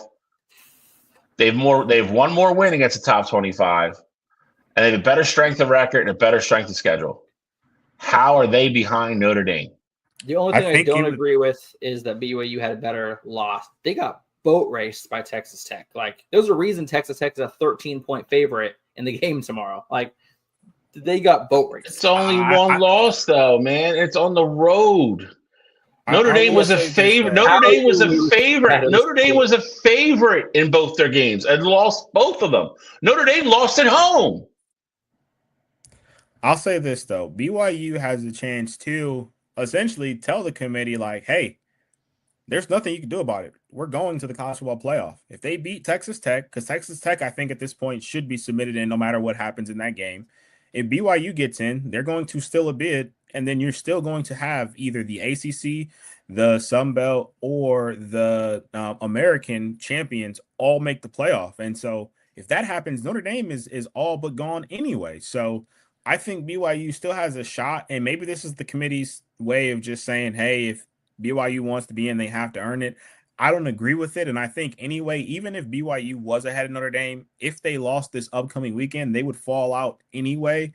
But again, I'm not here to argue what would happen or even what should happen there. I'm just basing it off of what I see right now, and I just don't. But you're 100% right. You're 100% right, and that's the problem. It's not the committee's job to say, we'll give you a shot to get up in there. If you've earned it, that's where they should be. And to your point, if they go play Texas Tech tomorrow and get their asses kicked again and fall out, that's okay then. That's where they deserve to be, because that's what happened on the field. This committee needs to stop playing the what-if game. The what-if, you know what? Because, again, it goes no further than Notre Dame, Miami. You don't have to wonder what would happen because it already happened. Don't give me the imaginary, well, if they play now, the result might be different. I don't need to hear that. It already happened. They won. You can't discredit Miami for winning a football game because you think or imagine the outcome if they played right now might be different. We have no idea. We have no idea what would happen. And I'll be completely honest with you, Miami's looked better the last month than Notre Dame has because Notre Dame hasn't played anybody. They should beat Stanford by 22 because Stanford stinks. They should beat Cal by 20 because they suck. That's why they got bumped down last week, because they're not playing anybody. And I told you that was going to happen. And deservedly so, it should have happened. So I'm tired of hearing the Notre Dame, they got 2 losses, they have one okay win, and then the royalty and they deserve a spot. They haven't beat anybody. They have one decent win. The common opponents between Miami and Notre Dame, out of the 4 of them, Miami beat 3 of them by more points. And they beat them head to head. So don't, like I said on Wednesday, if somebody wants to come out of the committee and just have the balls to say it and be like, we don't want to not have Notre Dame in the playoff because of the brand, because of the ratings we know we'll get if they're on TV, you know what? I'll hate it and I'll call it for the bullshit it is, but I'll at least respect it for somebody on that committee being honest. Because there is no credible argument you can have at this point where we sit right now tonight on Friday that Miami should be behind Notre Dame. There is none. Literally none. You can't even give me a credible point why they should be ahead of BYU. And again, if BYU goes out tomorrow and loses, everybody like, oh, well, see, that's why BYU should be there. Okay. I'll still argue their losses are better than Notre Dame's. And they still have a better win. Okay, let's take a quick look at what I'm tired of making sense. Let's take a quick look at what the playoffs I'm exhausted. Currently. Obviously, the 11 and 12th seed are still up for grabs. Virginia is the highest ranked ACC team. If they win the ACC championship, they'll obviously slide into the 11 spot. And then the 12th spot, really, I think it comes down to 3 teams. That's James Madison, North Texas, and Tulane. So, but I like this. I like it, man. Give me a home playoff game and then give me Texas Tech. I'll happily take that road to the semifinal. Let's go. I just want to know what's going to happen if Notre Dame has to go down to College Station and they get worked again. And then what is the excuse going to be? That's crazy about the rematch. Notre Dame, Texas A&M first round. I want it. And I hope they get fucking boat raced I really do. Because then I'll be like, okay, cool. Now can we stop being like, oh, we good losses. We should be in. What if they win that game, Bill? So here's the thing, though, Bill. Like, I'm with you, and I'm tired of the Notre Dame bias or whatever. I don't even know if it's bias, whatever the hell it is. I'm tired of it. It's bias. It's bias. But I actually kind of like Notre Dame. Like Marcus Freeman's doing everything right at the program. I like Marcus Freeman. Got away from Brian Kelly. So like it sucks for me to root against them, but I'm with you in the point of I get it. All right, A&M beat them again, and it's not his fault. It's his job to coach that team. I get it. And again, I'm with you. Even though he's an Ohio State guy, and now he coaches at Notre Dame, which are like my two worst rivals ever. I like Marcus Freeman. I think he's a great young coach. And to your point, I think he's a great dude. He's done everything right. Applaud the guy, love him. I would hire him in a heartbeat. I don't want to see him win though. This shit's got to be put to bed. I can't take it anymore. It's a travesty. It needs to be done because Alex, if they go down. Could you imagine a Notre Dame Indiana game like that? That would just set Bill's whole you mean like last year? Head on fire. Like I'm just saying, last year, two teams that Bill absolutely hates. I mean, he hasn't been hard on Indiana this year, but I'm just saying. I don't know. See, that's not fair. That's not fair. That's not fair at all. That's a miss. You're doing Gene stuff. That's a mischaracterization right there. I've never ever said I hate Indiana. I said they were fool's gold last year. I said they didn't play anybody, and then what happened? They got in the playoff and they got smoked. This year, they can do my bidding for me because if somehow Notre Dame beats A&M, they'll go to Indiana, and I hope Indiana and Kurt Signetti, who I like, lays the absolute wood to Notre Dame. And that would be a wild game because I don't even know if a lot of people even know where Notre Dame is, but it's in Indiana. But that would be a wild rivalry game. That would be crazy. Go ahead, Alex. What were you going to say? Oh, no. I mean, they played last year in the college ball playoff. Let's not forget. Notre Dame just. Like I said, what's going to happen. But no, I'm excited for this. I think I bet you are 5 seed with whatever layup you're getting up there in Eugene, Oregon. Here's the thing, though. So many things are going to change on this. Because I guarantee Georgia or Texas Tech, one of them is going to lose. Oregon's going to jump up. Okay, it's going to jump up to possibly a first-round bye. And then if Georgia beats Stop Bama, hating on the Christians, Cutro. If Georgia beats Bama, Bama could be knocked out of the playoff entirely. They should be. They would drop 2 spots. But again, how do you punish a team for making a conference championship game? That's a whole nother topic that's going to come up. So my answer would be by losing football games. Like I oh God, no, thank you. Go. I hate this notion that you make it to your conference championship game, you shouldn't be punished for it. I get it. Making it to a conference championship is 100% hard. But that is why we play the game of football. Like before this whole thing of the college football playoff being a thing, like teams will go into the season wanting to win a conference championship. It matters. Alex, you saw it last year. It was your first year in the Big Ten. And of course you went to win a national championship last year, but you went undefeated and you won a Big Ten championship and you had pride in doing so because it matters. So if you lose the football game, it's one of those things where, all right, like you didn't afford yourself the luxury during the regular season to lose in your championship game and it not matter. Because look at Texas Tech. If they lose, they're still going to be in the college football playoff. Look at Ohio State. If they lose, they're still going to be in the college football playoff. Same thing with Georgia. Same thing with Indiana. So it's about what you also did in the regular season. And it's not just, how can you give someone a benefit out of being idle? I think Notre Dame is the only outlier who I don't feel for because they're not in a conference. Like they shouldn't be rewarded for someone else losing. So with that being the case, I can hear that argument. But with everybody else, if you took care of business during the regular season, it wouldn't matter what you're doing in the conference championship game because there's so many examples of teams that are playing this weekend that it doesn't matter if they win or lose. They're still going to make the playoff. I'm going to be consistent here, Alex. This goes back to the same thing with Texas. Don't lose week 1 to Florida State because then you have the buffer. And to Cottrell's point, you don't have to worry about this then. Making your conference championship game should only matter when you're comparing like examples. So if the last spot was up against another 3-loss team that didn't make their conference championship game, okay, that's where Alabama gets rewarded for at least making it. But that's not going to be the case here. So, again, just like I've been hard on Texas, you can't be Alabama, and if you lose to Georgia, whine and cry and say, well, we got here. Cool. You shouldn't have lost to a 5-win team in Florida State week 1. That took your security blanket away. You got to play the games. And again, it's to Cottrell's point. It's why we play them. If not, we could just sit here and sim this and make it a video game. Like, what happens on the field has to matter. It has to matter. It has to count.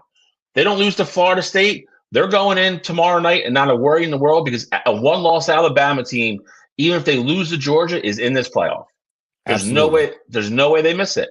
But they don't have that buffer because they got their asses kicked week 1 by a bad football team. And it's the same guy. It's literally the same thing with Texas, except they lost to the big game at the beginning of the year. Texas did. Ohio State just turned out to be exactly who we thought they were. Florida State didn't.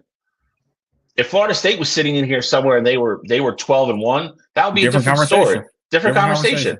But they're not. Just like Texas. If Florida was 8-4 and not 4 and whatever the hell they are, it's a different conversation. But that's not reality. It's not where we are. Like, sorry, like, it's where we are. Don't lose football games you shouldn't lose. It's that simple. Well, any other comments on the college football playoff bracket before we get into? Obviously, we have 2 games tonight and then the big 4 games tomorrow. Before we jump into previewing these next 6 conference championship games, any college football playoff bracket tidbits to throw out? I would say this. I feel like the top half of the bracket's tougher. Oh yeah. Sign me up for Bama or Oklahoma. Either one.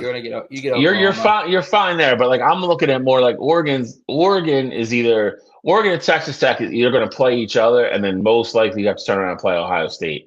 Like that's a rough road to get out of there.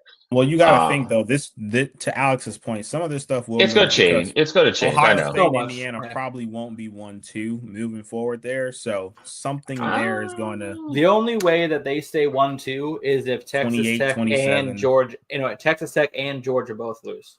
I think it's going to be 1-3. If Georgia wins, for example, I think it goes Ohio State, Georgia, Indiana, or Indiana, Georgia, Ohio State. Is that a little foreshadowing? You picking Ohio State to win the Big Ten? No. I just gave both examples. I said or Indiana, Georgia. I said both. Okay. I was just asking. But no, it's crazy because Oregon could become ranked as high as 3rd if Tech and Georgia were to somehow go out and lose. I think Oregon jumps both of them to that 3rd hole, and then you got a 1, 2, 3 Big Ten, and that's pretty crazy because obviously Oregon can't jump Indiana, right? So I think it's going to be. In general, though, I mean, any scenario where you have 3 Big Tens, 3 Big Ten schools having a bye, I think that's nuts. Yeah. I think there's. That'd be tough. I think it would depend on how the games go. I honestly don't think Indiana falls further than 4. I don't think there's any way they're not in the top 4. I don't know. I think it's 1-3. Georgia's the one. Yeah, Georgia's the one I'm looking at. Like, if they lose to Bama, I 100% think Oregon would hop up to the 4 line and Tech would slide to 3.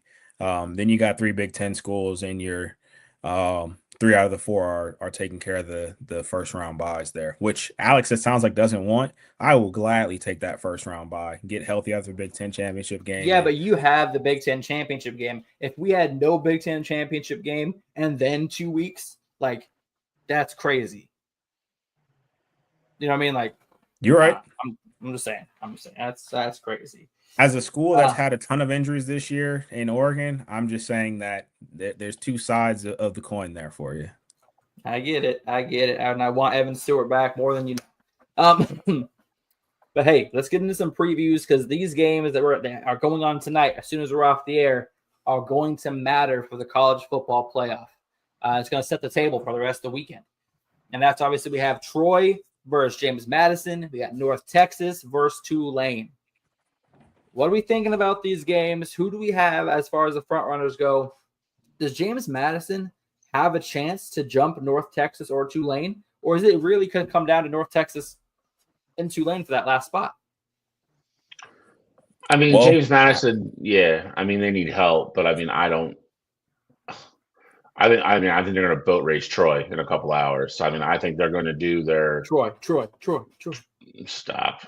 I think they're going to be a great movie, though. I think they're going to take care of business and do everything they can to get in. And then they're gonna pray for help. Which is I think where they're at. They're going to become. I guess they become the biggest. They become really big Duke fans. Then I guess right. That's how that has to work out for them. Yep. Essentially. Yeah. I don't listen. I know their coach is staying to coach the game. Even though he took another job. Interesting hire for them as well, which I think is a good hire, Billy Napier. But we talk about that later. I would love to see James Madison in. I would. I just don't know if we're going to get it. Because I think the winner of the other game is definitely in. I think James Madison's been done a little bit of disservice. Who was their loss to? Louisville, week 2. Was it close? 28-14. I mean, it's a game. I would love them to get in. I just know. I know this. It's all going to come down to Duke Virginia game. I mean, they have no shot otherwise because they're not going to jump either one of these other two teams. I doubt. They would have to absolutely dismantle Troy. Like we're talking like probably 35 points. I mean, 24-point favorites. I know, that's true. But I would think that they still couldn't jump North Texas or Tulane. Like you would have to have Tulane win and Drake Retzlaff goes down. I'm not saying I want that to happen, by the way. I'm not going to wood and everything so that doesn't happen.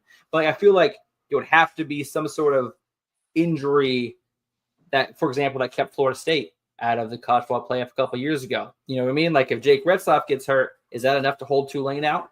Because losing quarterback, that's a huge issue for a team. So I feel like there's a lot of stuff that could happen that needs to happen.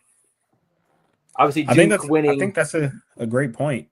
Duke winning, of course, would change all of that anyway because, right. I mean, how crazy does it get though if Duke wins? Because then I look at it like you're kind of jokingly saying Troy, but Troy wins tonight, tomorrow night, and then no, the game is tonight. If Troy wins tonight and then Duke wins on Saturday, like what does it look like then? Would Duke potentially make the playoff as a 5-loss conference champion? Like how chaotic does that get? Do they put Troy in? Do they look at, some of these other conferences? Like what? Well, that's the thing, Troy. You said that it's the 5 highest ranked conference champions. Yep. I don't think Duke could jump James Madison, Tulane, or North Texas. Like he would have to jump one of them. I'm saying unranked to like. I'm 20? Saying if James Madison loses, like James Madison losing, because no matter what, North Texas or Tulane is going to be in. Like one of them are going to be in, barring something crazy. But if James Madison loses tonight, how crazy does that last spot in the playoff get? It'll also be crazy to think about this. Tulane wins.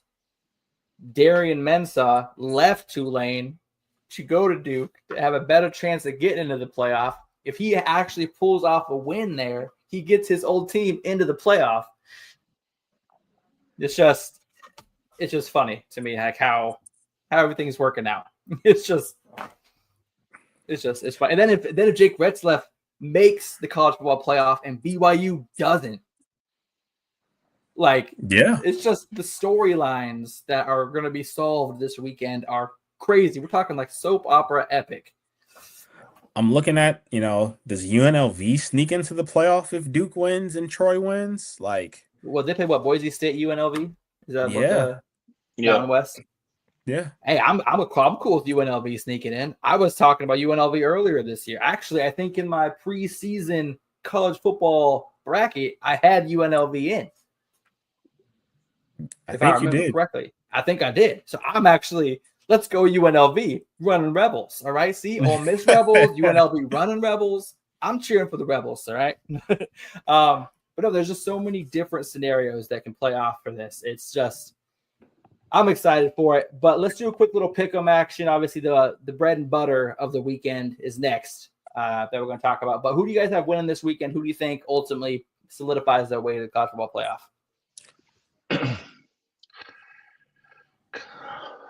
Who's going? I mean, I'll go quick here. I like James Madison to win. I think they're a better football team, and I think just kind of knowing what's at stake here, I think they are going to take care of business. Like I said, they haven't lost since week 2 of the college football season there. So I do think they will take care of business against Troy. And then in that last game there, I think that has the potential to be game of the weekend. Of course, not as far as like star power and things like that go. I mean, you're going to see more in the Big Ten SEC championship game there. But as far as like fireworks and two teams that are pretty evenly matched there, I think it's going to be, worth the price of admission there. But with that said, I do think Jake Retzlaff and company are going to have enough to get it done and, ultimately punch their ticket to the college football playoff. I've already said what I thought of the James Madison game with Troy. That's a huge mismatch. I think as long as James Madison doesn't come out and get super, tight under the lights and realize what they're playing for, they just go out there and do their job. I think they destroy Troy handily. If they gotta try to go for bonus points and really run up to score, I think that's what they got to do. So I like James Madison big. I'm gonna go the other way than Cottrell on this one though. I like Jake Retzlaff, obviously. I like the whole story. You're in college, you got to bang it out sometimes. But I like the whole story. That's great. Listen, college kid, you got stuff to do. Hey, I love it too. Bro. I'm just saying the way you said it was great.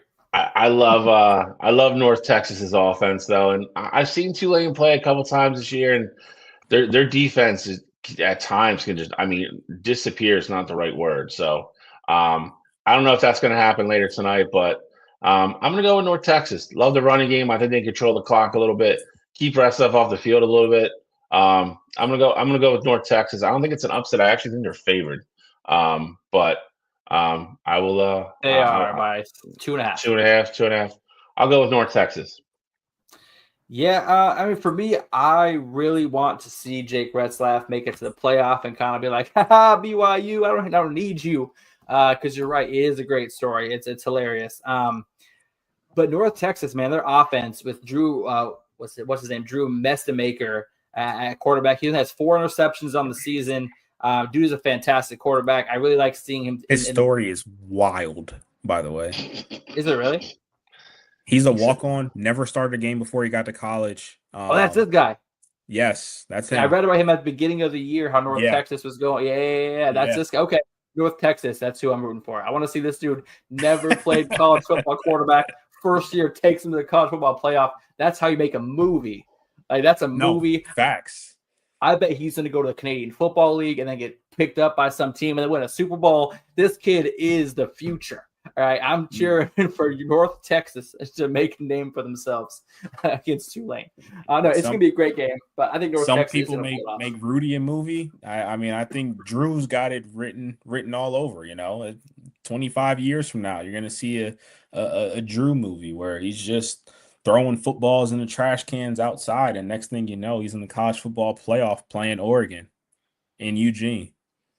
So here's my honest take on this, though. I do think North Texas wins. The reason I say that is anytime your quarterback is your team's leading rusher, which is what Jake Retzlaff is, that's never a good combination. Because if you can scheme up a right defense that slow that quarterback's running attack down, you make that team one-dimensional. And I think North Texas has the defense and the speed on defense to be able to do that. So I do think North Texas wins. I think it's a very close game. I think it's a great game. I think it comes down to the fourth quarter, but Drew Mestemaker, let's go, baby. Let's go. All right, enough with these Cinderellas. Oh, whoa. See? What? I said Cinderellas. It's disrespectful.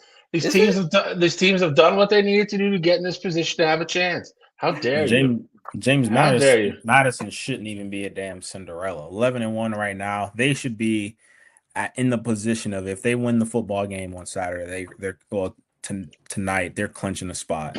You dookies. You got to remember it's tonight, Cottrell. All right, not Saturday.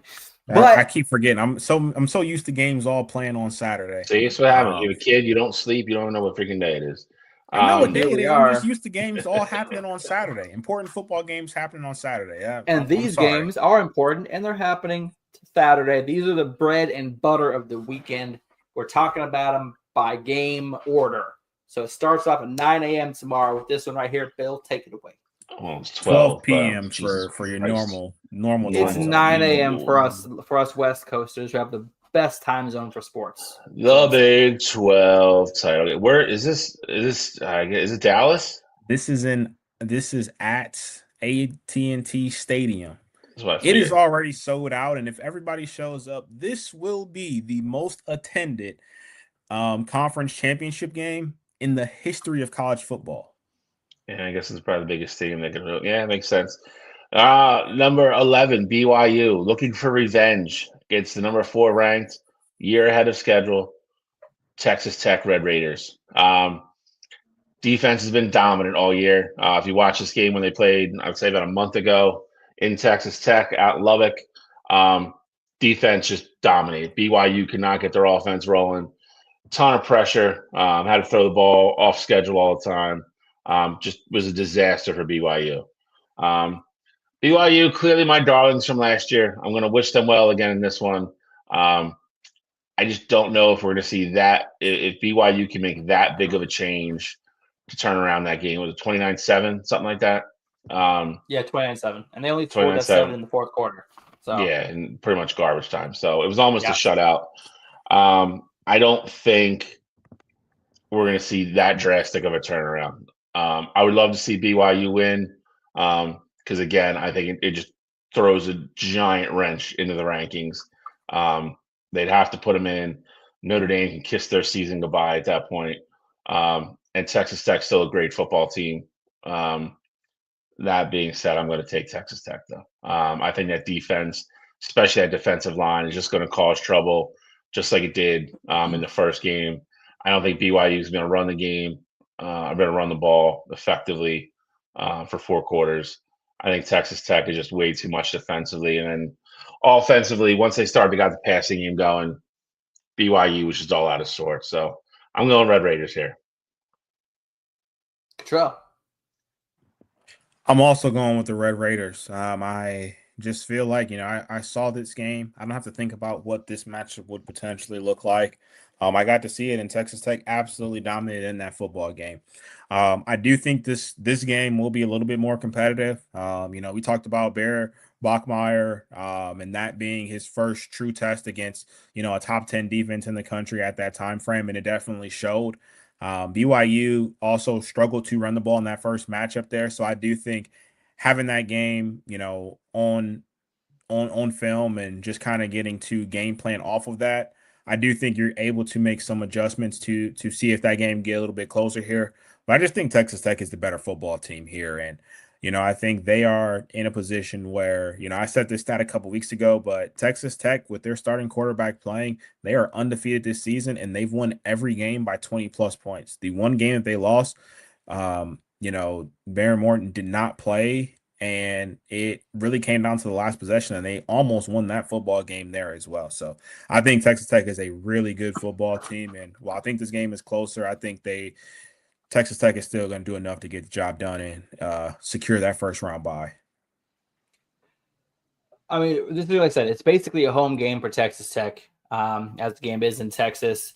BYU, this is only their 3rd year in the Big 12 Conference. Last season, dang near made the Big 12 championship. This year, they actually did. They locked up their coach of the future, and they're playing for their college football and their entire season's livelihood tomorrow against Texas Tech. That first matchup, Texas Tech dominated 29-7. They did not get anything on the ground going with LJ Martin. 10 carries, 35 yards, 0 success there. But we also got to remember that BYU turned the ball over 3 times, ending 3 promising drives that were on their way to leading to points. And as we all know, as an Oregon Duck fan, I know most of all, it's extremely hard to beat a team twice in the same season. So right with this one, I'm actually going to choose BYU, playing for their college football berth and playing for their season livelihood. I think BYU comes out, punches Texas Tech in the mouth. I think they're able to get the ground game going. Bear Bachmeier is going to limit turnovers. Like I said, they had 3 the first time they met. Texas Tech had none. BYU is going to be able to force a turnover or 2 tomorrow. BYU is not going to cause any. And I think that BYU is actually going to win this game, win the Big 12 championship, and it's going to cause some chaos in the college football playoff. I mean, that definitely would cause chaos. I'm usually here for chaos. I think, though, I can't remember. When's the last time we've had true chaos? Like, we've had some seeds move, but, I mean, I think BYU moving could be. Yeah, that's true. But we kind of saw that one coming a little bit. Yeah, like, true. I think if BYU ultimately wins this football game, I truly don't know who that 10th team is that's going to get in. Like, whether it be Notre Dame or Miami or whoever the case may be.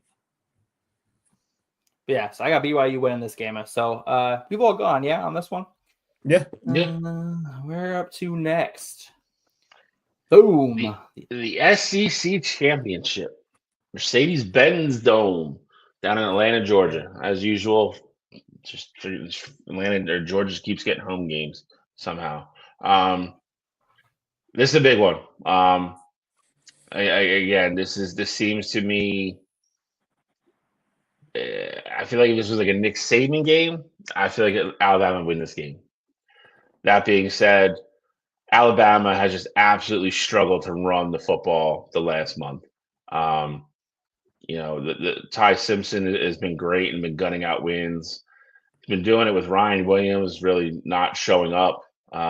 They can't find a way to get him the ball. And I'll say this, and I said it for the last couple of weeks. This is a Georgia team that is just kind of sneakily and steadily gotten better under the radar. Usually it's a Kirby Smart team that comes out and starts the season dominant and they just pummel people. First 5 or 6 weeks of the season, they were a little shaky. Last month, they played a lot of really good football. A couple really good wins. The defense has really stepped up. I think as long as Gunnar Stockton can have a decent game and they can run the ball and throw the ball a little bit against that Alabama defense, I think they win. Because I think Georgia's defense is going to lock down and not let Alabama run the ball, make them very one-dimensional. Kirby's kind of gotten the better Alabama in the last couple of times in the SEC championship game. I like Georgia here. I like Georgia to win the SEC and cement, somewhere probably a top 2 seed at worst. So I'll take the Bulldogs here. And I think Alabama's eliminated from the playoff. I'm taking Georgia here as well. So I'm 2 for 2, agreeing with Bill here. Don't necessarily like it, but here we are.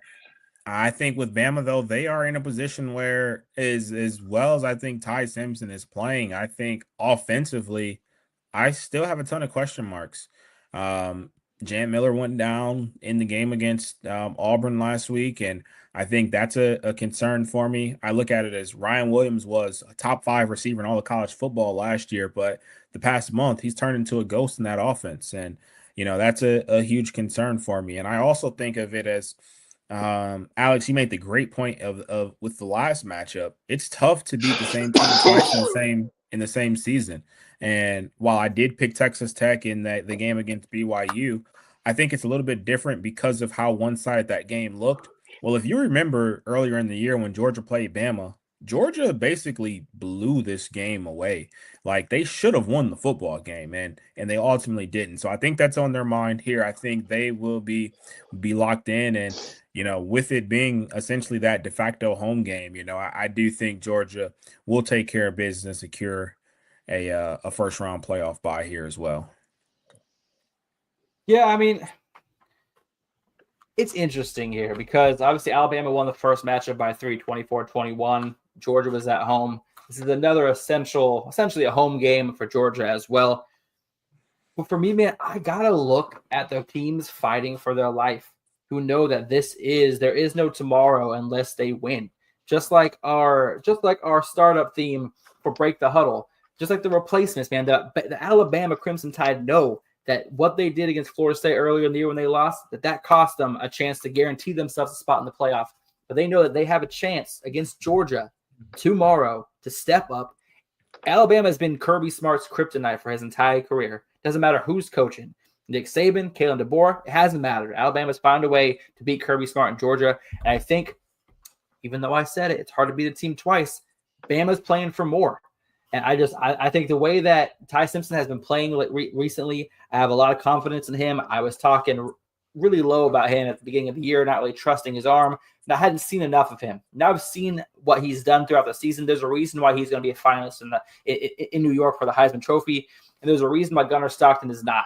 The first time around, Gunnar Stockton was ineffective against Alabama. He was 13 for 20, 130 yards and a touchdown. They really kind of locked down the receivers. And they really, like I said, Georgia was able to control the ground and control the clock. 6.9 yards per carry. Bama has completely redone their defensive schematics since then and have been fantastic against the run. I think this is all Bama all the way. Georgia may jump out to an early lead, but I think Bama's going to pull it off after halftime, make some adjustments, come out. Bama's going to win this game, solidify themselves in the college football playoff. And I don't want Bama in there, but this is how I see the game playing out. And I think Kalen DeBoer and Bama is going to continue to be Kirby Smart's kryptonite. And so you're just looking for the true chaos here. Anarchy. And this is even more anarchy. Last but not least. Not last. Second to last. Are they the same time? Yeah, same exact time. 5 o'clock. Both at 5. All right. Or 8 o'clock. 8 o'clock. Time. Normal time. That's why West Coast is the best. The game will be over. I still have plenty of time to be awake and do stuff. Y'all gotta go to bed. I couldn't imagine setting an alarm to watch Ohio State play football. Like I'd rather just let it build in my morning. And I don't. I set an alarm for this show, and then Ohio State happens to be on after. Fair enough. Anyway, Phil, continue. This will be what? Bank of America Stadium, I'm assuming, in Charlotte, home of the Carolina Panthers. We will take the 17th ranked Virginia Cavaliers versus, the Duke Blue Devils that like to play football. They got a couple losses this year. Only a couple. I mean, this is the game that can kind of really, I guess, finish the evening with just absolute chaos, because the next game isn't going to matter because they're both in regardless. Duke could somehow pull this out. You're going to have a 5-loss conference champion. You're looking at it for the first time, and I know it's only year 2, but you would have a Power 4 conference team not making the playoff. Virginia would obviously drop, and I don't see how Duke would come far enough up in the rankings. And I just don't think you can justify putting a 5-loss team in the college football playoffs. So also one of those 5 losses was Tulane, so Duke can't jump Tulane. I'm just saying. Oh, that's what you think. Head-to-heads don't matter. Head-to-head don't matter. When was that game? Yeah, that had to be the first couple weeks. Week 3. That's so long ago. It was 9 months ago. Right. Duke's gotten worse since then.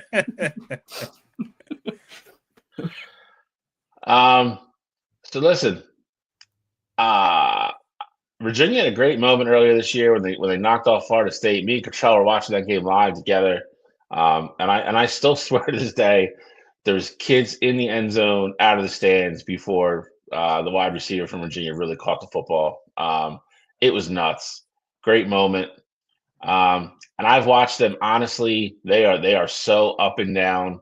Their offense can go almost halves of football games at a time without getting a first down. It is so stagnant and predictable at times. Duke, on the other hand, just comes out, kind of plays. I don't call it schoolyard football, but they're going to sling it. They're going to throw the ball and they're going to make you score to stay in this game, and they're going to move it. I honestly worry if Virginia's offense is going to show for this game. Duke's defense is not great, so I mean, you really have no excuse to not be able to move the football against Duke. But to join Alex here, I'm going to embrace the chaos. I think Duke upsets Virginia. I think they win the ACC, and then I just wait for Sunday night and all hell to break loose with the rankings. So with this, for me, it's kind of tough because I want Duke to win this football game. Like it would bring me no more joy than to see Duke win this football game and force the committee to make these tough decisions. But again, another matchup that we saw in the regular season where it wasn't necessarily close.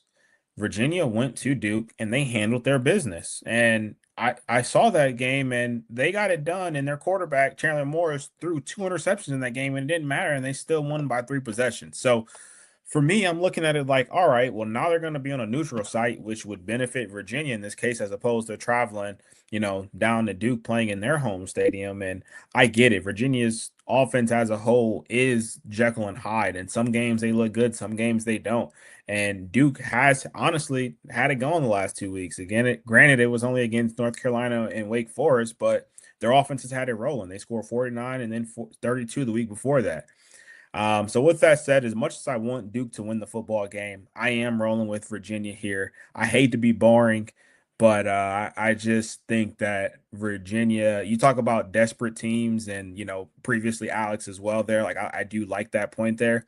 I think Virginia knows like, hey, we're the better football team here. And if we win this game, we're going to go to the college football playoff for the first time in history. And this is going to go down as probably one of the more successful seasons Virginia's ever had. So I think Virginia gets it done in this game.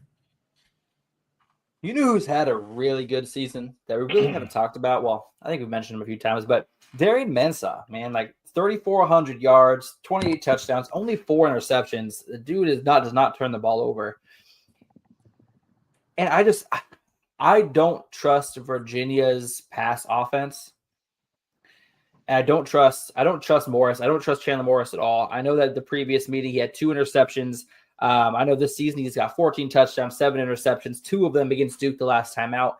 I think if Duke can force another 2 turnovers in this game and they can get their run game going, the first matchup they only had 43 total rushing yards. I think if they can kind of make it so they're not a one-dimensional offense in this game, control the clock, I think this is really the sky's the limit for Duke here. Virginia lost to Wake Forest. Duke just came off of beating Wake Forest, scoring 49 points. Virginia could only score 9, I believe. So like I said, Duke's offense is rolling right now. They were 5-5 last time 5-4 last time these teams played. Obviously, it's been a few weeks since then. Darian Mensah, dude, like he is probably my favorite quarterback we don't really talk about. I like his play style. I like his arm talent. I like what he's able to do. I think Duke comes out, and I think Duke wins this game. I know I've been choosing a lot of these games for the most chaos, but I felt pretty strongly about Duke since I saw this matchup. My initial instinct was Duke's going to pull out this win. I don't trust Virginia, and maybe that's just because I'm thinking about how Virginia has been the last few years. But for something is telling me don't pick Virginia in this game. Duke's going to have their way, and they're going to take care of business. So I'm going to stick with my gut on this one. Virginia may have the better record, better overall stats, and Virginia may have the 1-0 record against Duke. But my gut's telling me Duke's going to pull out this game, and ultimate chaos is going to ensue. Okay. Last but certainly not least, we go to the Big Ten. Biggest game of the night, in my opinion. Number 1 ranked Ohio State Buckeyes, number 2 ranked Indiana Hoosiers. Lucas Oil Stadium, Indianapolis, Indiana. 1 versus 2. I mean, what else can you really ask for here? It kind of sells itself. I think Indiana is the first team that I think is equipped, I would say, to really challenge Ohio State in all aspects of the game. I think last week, Michigan did it in some areas, but in other areas, Ohio State was just elite and they were just better. I think Indiana's offense is going to challenge Ohio State's defense. I think they're going to make it work for it. I do. Mendoza's had an incredible year, and he's going to go up against the best secondary he's seen all season. And I would say likewise, probably for Ohio State as well. It's close. But everything aside, I like the toughness of Indiana, and I say that because hold your ears, Alex. But when they went up to Eugene and really took that game over, being physical in the second half and really punched Oregon in its mouth, and Oregon has a very good defense. I was impressed. I think this Indiana team is very good. I think they're definitely going to come in with a chip on their shoulder. That being said, Ohio State is playing just on a different level of confidence right now. They know how good they are. They believe in how good they are, but more importantly, they're not playing overconfident. They're still playing. They're still playing team football. They're still, they're fishing on both sides of the ball, and they're still they're playing their game. They're playing their brand of football, and they're still executing on all levels. So, spread somewhere around 4.5, I think. Um, for I think Ohio State wins by at least a touchdown. I'm going to take the Buckeyes. Yeah, I mean, I got to personally see Indiana this year, obviously, as they played Oregon. I didn't get a chance to see Ohio State as often. And for me, it really just comes down to, Indiana's rushing attack versus Ohio State's run defense.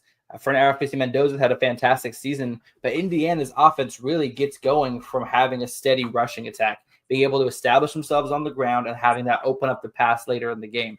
So if it really comes down to, can Ohio State eliminate that rushing attack? When we played Indiana, it felt like every single time we had them to a third and 5, 3rd and 6, we couldn't get them off the field. So for me, the first couple of drives, I want to see how Ohio State reacts to, one, their offensive style, and two, I want to see how they're able to essentially get Indiana off the field, force 3 and outs, maybe allow a first down or 2, and then get them off the field. That's what I want to see. I want to see the Ohio State defense line up against Indiana's offense. And that's the most intriguing matchup for me. This is a tough one to call. 4-point spread, I think that's right on. This is essentially a home game for Indiana, if we're being completely honest about it. I do think Ohio State fans travel well, though, so I think that will be obviously a good showing there. But I think that Indiana finds a way to pull off the upset here. I think Indiana wins the Big Ten championship. I think that Indiana and Mendoza, I think Curt Cignetti has schemed some stuff up. I have never seen anybody, Ohio State included, have the kind of success that Indiana's defense had on Oregon's offense at Austin. Like the amount of at Austin, Cottrell, get that look off your face, because I know that that's what your face is about. So when we play at Austin, it's a whole different animal. And the way Indiana was able to come in there, endure the sound, endure the noise, and still pull off a 10-point upset against my Oregon Ducks, I'm still impressed by that. I think Curt Cignetti, he's a man on a mission. And I think that's going to end in the Big Ten championship. Go ahead, Cottrell. For me, I think, of course, Indiana goes, their rushing attack goes. I have no worries that Ohio State is going to stop the rushing attack.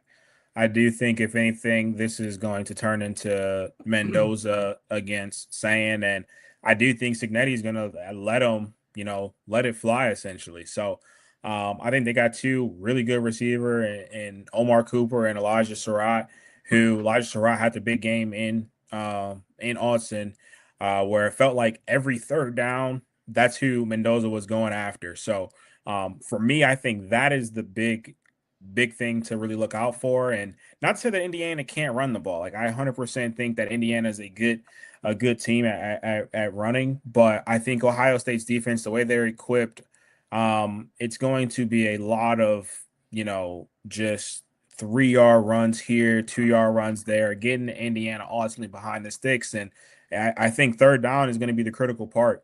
Is Indiana going to convert 3rd and longs, or is Ohio State going to ultimately get off the field? And Ohio State all year has gotten off the field there. And that defense has played incredible. Now, yes, is this going to be the best offense that Ohio State has seen this year? I'd say yes. With how Indiana's played this year, it's hard not to say that. But with all that said, though, I do think Ohio State's defense is going to be too much there. And on the flip side of it, I think Ohio State's offense, while I don't think they're going to necessarily dominate, I'd be shocked if they didn't put up at least 24, 27 points in this game. So I look at it as like a 27-17, 27-13 kind of football game where, the score isn't necessarily indicative of how close the game was. But I do think Ohio State takes care of business because they are I think they're the better football team. They have the better athletes, pretty much everywhere.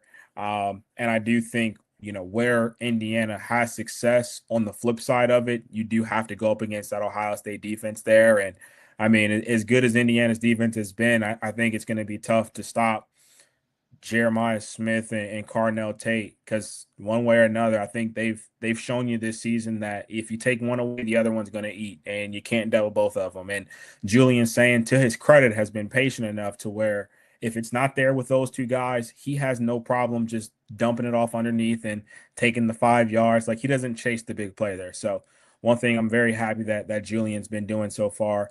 But with Indiana's scheme, I'd like to play zone coverage. I truly think if that's what they run into, what they run in this game tomorrow night, Julian Sand will have no problem just checking it down underneath and just getting consistent 6, 7, 8 yard plays. And I think it's going to be too much for Indiana to overcome there. All right. So there we have it. That is end of previews. I think all that leaves is the mountain. Oh, my poor Tombstone. That is true. Oh, there it is. All right. Well, at least I have a banner. Kiss my ass, Alex. Wow. What a dick. This is what a Richard. This is what we have left, folks. And I would dare say there might be some teams that don't even play this weekend. They're going to end up getting tombstoned here, which could make it fun. It's accurate. Got to start. I think for the most part, except for some times where Alex's personal bias has influenced this mountain this year, we've done a good job. So I don't think there's anything to argue now. I have no gripes with it anyway. I don't know about you two. Well, Alex made it, so I know he has no gripes with it. But Texas and Vandy at base camp, I mean, I think that's perfect. Let them sit by the fire and watch everybody go up, because I don't let them talk about what could have been. Let them share campfire stories of what could have been. Exactly. So I think that's perfect for them. Look at everybody go up the mountain and you wave to them from the ground, and as they go up, and you wish them a bunch of luck.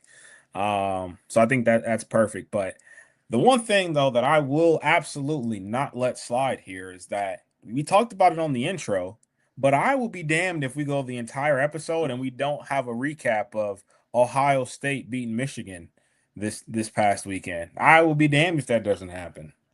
Thanks for tuning in, everybody. And we will. Hey, we didn't have any. We don't have Pick'em this week necessarily because we're all conference championship games. So let's take the Pick'em segment. Cottrell, go ahead and bask in your. Who won? Who ended up winning Pick'em though? I will pull it up now. I know Alex 100% won Superdog, and then who won the real one though? It appeared, Bill, you were the Pick'em champion. Alex, you finished at 500 though after a 3-0 week. Bill, you finished at 24-15. Quite impressive, my friend. And then I was at 19-23 on the year. Brother, you're supposed to be the expert. NFL's been my thing this year. You ever notice how he's just Cottrell now? He's no longer a college Cottrell. He's just Cottrell. So you should just the college part back. You should just be Elmore, Mr. Bareface. How about that? Bro, my skin, man, needs a break. How about that? Yeah, no, I don't want to hear it. My skin needs a break. Bareface Elmore. How about that? How's that sound? It's my pores. It's my pores, man. But Cottrell, how does it feel? Hold on. Cottrell, how does it feel? Let him recap this. Go ahead. I mean, it feels wonderful. I had to hear all week about how, it'd be more of the same, and Michigan would be able to run the ball, and Ohio State's going to be afraid of the weather, and this and that, and this and that, and that just wasn't the case. It snowed, and Ohio State's offense still looked exactly how it looked the rest of the season there. So I will say, I'm gonna give you a little peek behind the curtain. Julian saying threw that interception on the second throw or whatever, and I was like, here we fucking go again. Like it just felt Right. like that was going to be that kind of game. But then seeing him that next drive, although they only scored 3 points on it, seeing that he wasn't afraid to still take shots, seeing that he wasn't rattled, I was like, all right, we're going to be in good shape. Like seeing the next drive, although it only ended in 3, definitely made me feel a lot better. And I'm like, we're going to win this football game. But after the interception first happened, though, I was like, we cannot let this happen again. Like this can't happen for the 5th time in a row. With that said, I know Bill had his thoughts about it being a touchback on the Jeremiah Smith touchdown. I can neither confirm nor deny if it was a refs touchback or not. That they talked to you on the show said it was a touchback. He's it's a touchback. No way it's a touchdown. I mean, that's fine, but I have a hard time just stomaching the fact that the ball never touched the ground and we're going to call something a touchback. But that's just me. I get it. Letter of the law could be one thing. But in my mind, I told Bill this on the show on Wednesday, Alex. I'm not sure if you caught it, but I said they had, Jayshon Barham headbutt an official and they gave him a personal foul or whatever, and then didn't eject him. So in my mind, we're even. You had a player that played the whole game that should have been ejected. They gave us a touchdown that, should or should not have counted. In my book, all's fair in love and war. I mean, you with me on that one, Alex? It's still such a stretch. One's a scoring play, one's not. I mean, let's just start exactly. No, he should have been ejected for coming in contact with an official. I think the touchdown and that's the motivation, the momentum that gave the Buckeyes. Because Michigan was up at that point. I think it was what 9-3 at that point. I believe it was. It was 6-3. 6-3. So Michigan was up at that point. So that was a huge momentum shift to allow that touchdown to stand. So though I think Ohio State still would have won the game, I don't feel great about that call. But this is what I also said, and this is why I didn't harp on it. If it would have been a touchdown game, if we would have lost by 7 points, I would have lost my goddamn mind. Like there have been problems. The call was so. I told Coachella this on Wednesday. The call was so bad. I was watching the SEC games later, and they were talking about it on that broadcast how it should have been called back. And the guy that they used for their referee and rules official, that guy said it should have been called back. Again, in the end all be all, it didn't matter. Ohio State was better. They won the game, is what it is, but still doesn't make the call right. I said Barham had to stop when we scored our first field goal. It was in the red zone or whatever. Barham had to stop. Julian Saying got stopped on the QB sneaks. Barham was in on those plays there. So if he's not there, maybe those don't happen and we score a touchdown on that drive instead. And the whole course of the game is different anyway. So I'm saying no harm, no foul in my mind. You got 2 blown calls. You messed it up both ways. This is why nobody likes you guys. You guys are insufferable. You won the game. Like everybody's conceding the fact, and you're still bitching about calls. I'm just saying, you headbutt an official, you stay in the game, and we're just blowing by that. Not to mention on the play that we're talking about being a touchback. If you actually look at the replay, the kid got burnt on the double move and just tugged Jeremiah anyway. It should have been a holding call. They held the flag in their pocket because it was a touchdown. But, whatever. We're ignoring that asset of it too. Anyway, any other closing statements before we go watch some football tonight? No, I'm exhausted. Just had to sneak that in there. I'm exhausted with this now.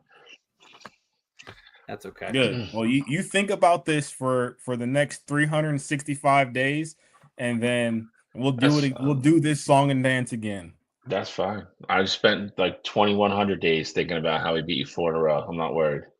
Yeah, 4 in a row. He can do a quick 365. He can do a quick 4 in a row is right. We gave you guys 10 in a row before that happened. 365 is a short bid. I'll be here before I know it. It's built in 8 years. Built in 8 years. Exactly. I'm built for this. I'm built for jail. God damn it. 1 year, or you did 8, son. Facts. 365 bid. You crazy. All right, gentlemen. Great show as always. I love both of you. So much fun. Bunch of big games next 2 days. Listen. we appreciate if you guys, sign up, subscribe, share, click the little bell thing or whatever it is. So when we go live, you guys get a notification to join us. Might have a special show on Sunday. So if you are subscribed and all that good stuff, we may or may not come back on live Sunday when we do the final ranking. So just a little hint, little foreshadowing. So be ready to join us there as well. Any closing thoughts, gentlemen? The only other thing here real quick that I wanted to add was I know this is a special edition show, and I know, we're going live on Friday. If you missed any parts of this show, of course, you can watch us back whenever, like on Facebook, YouTube, whatever.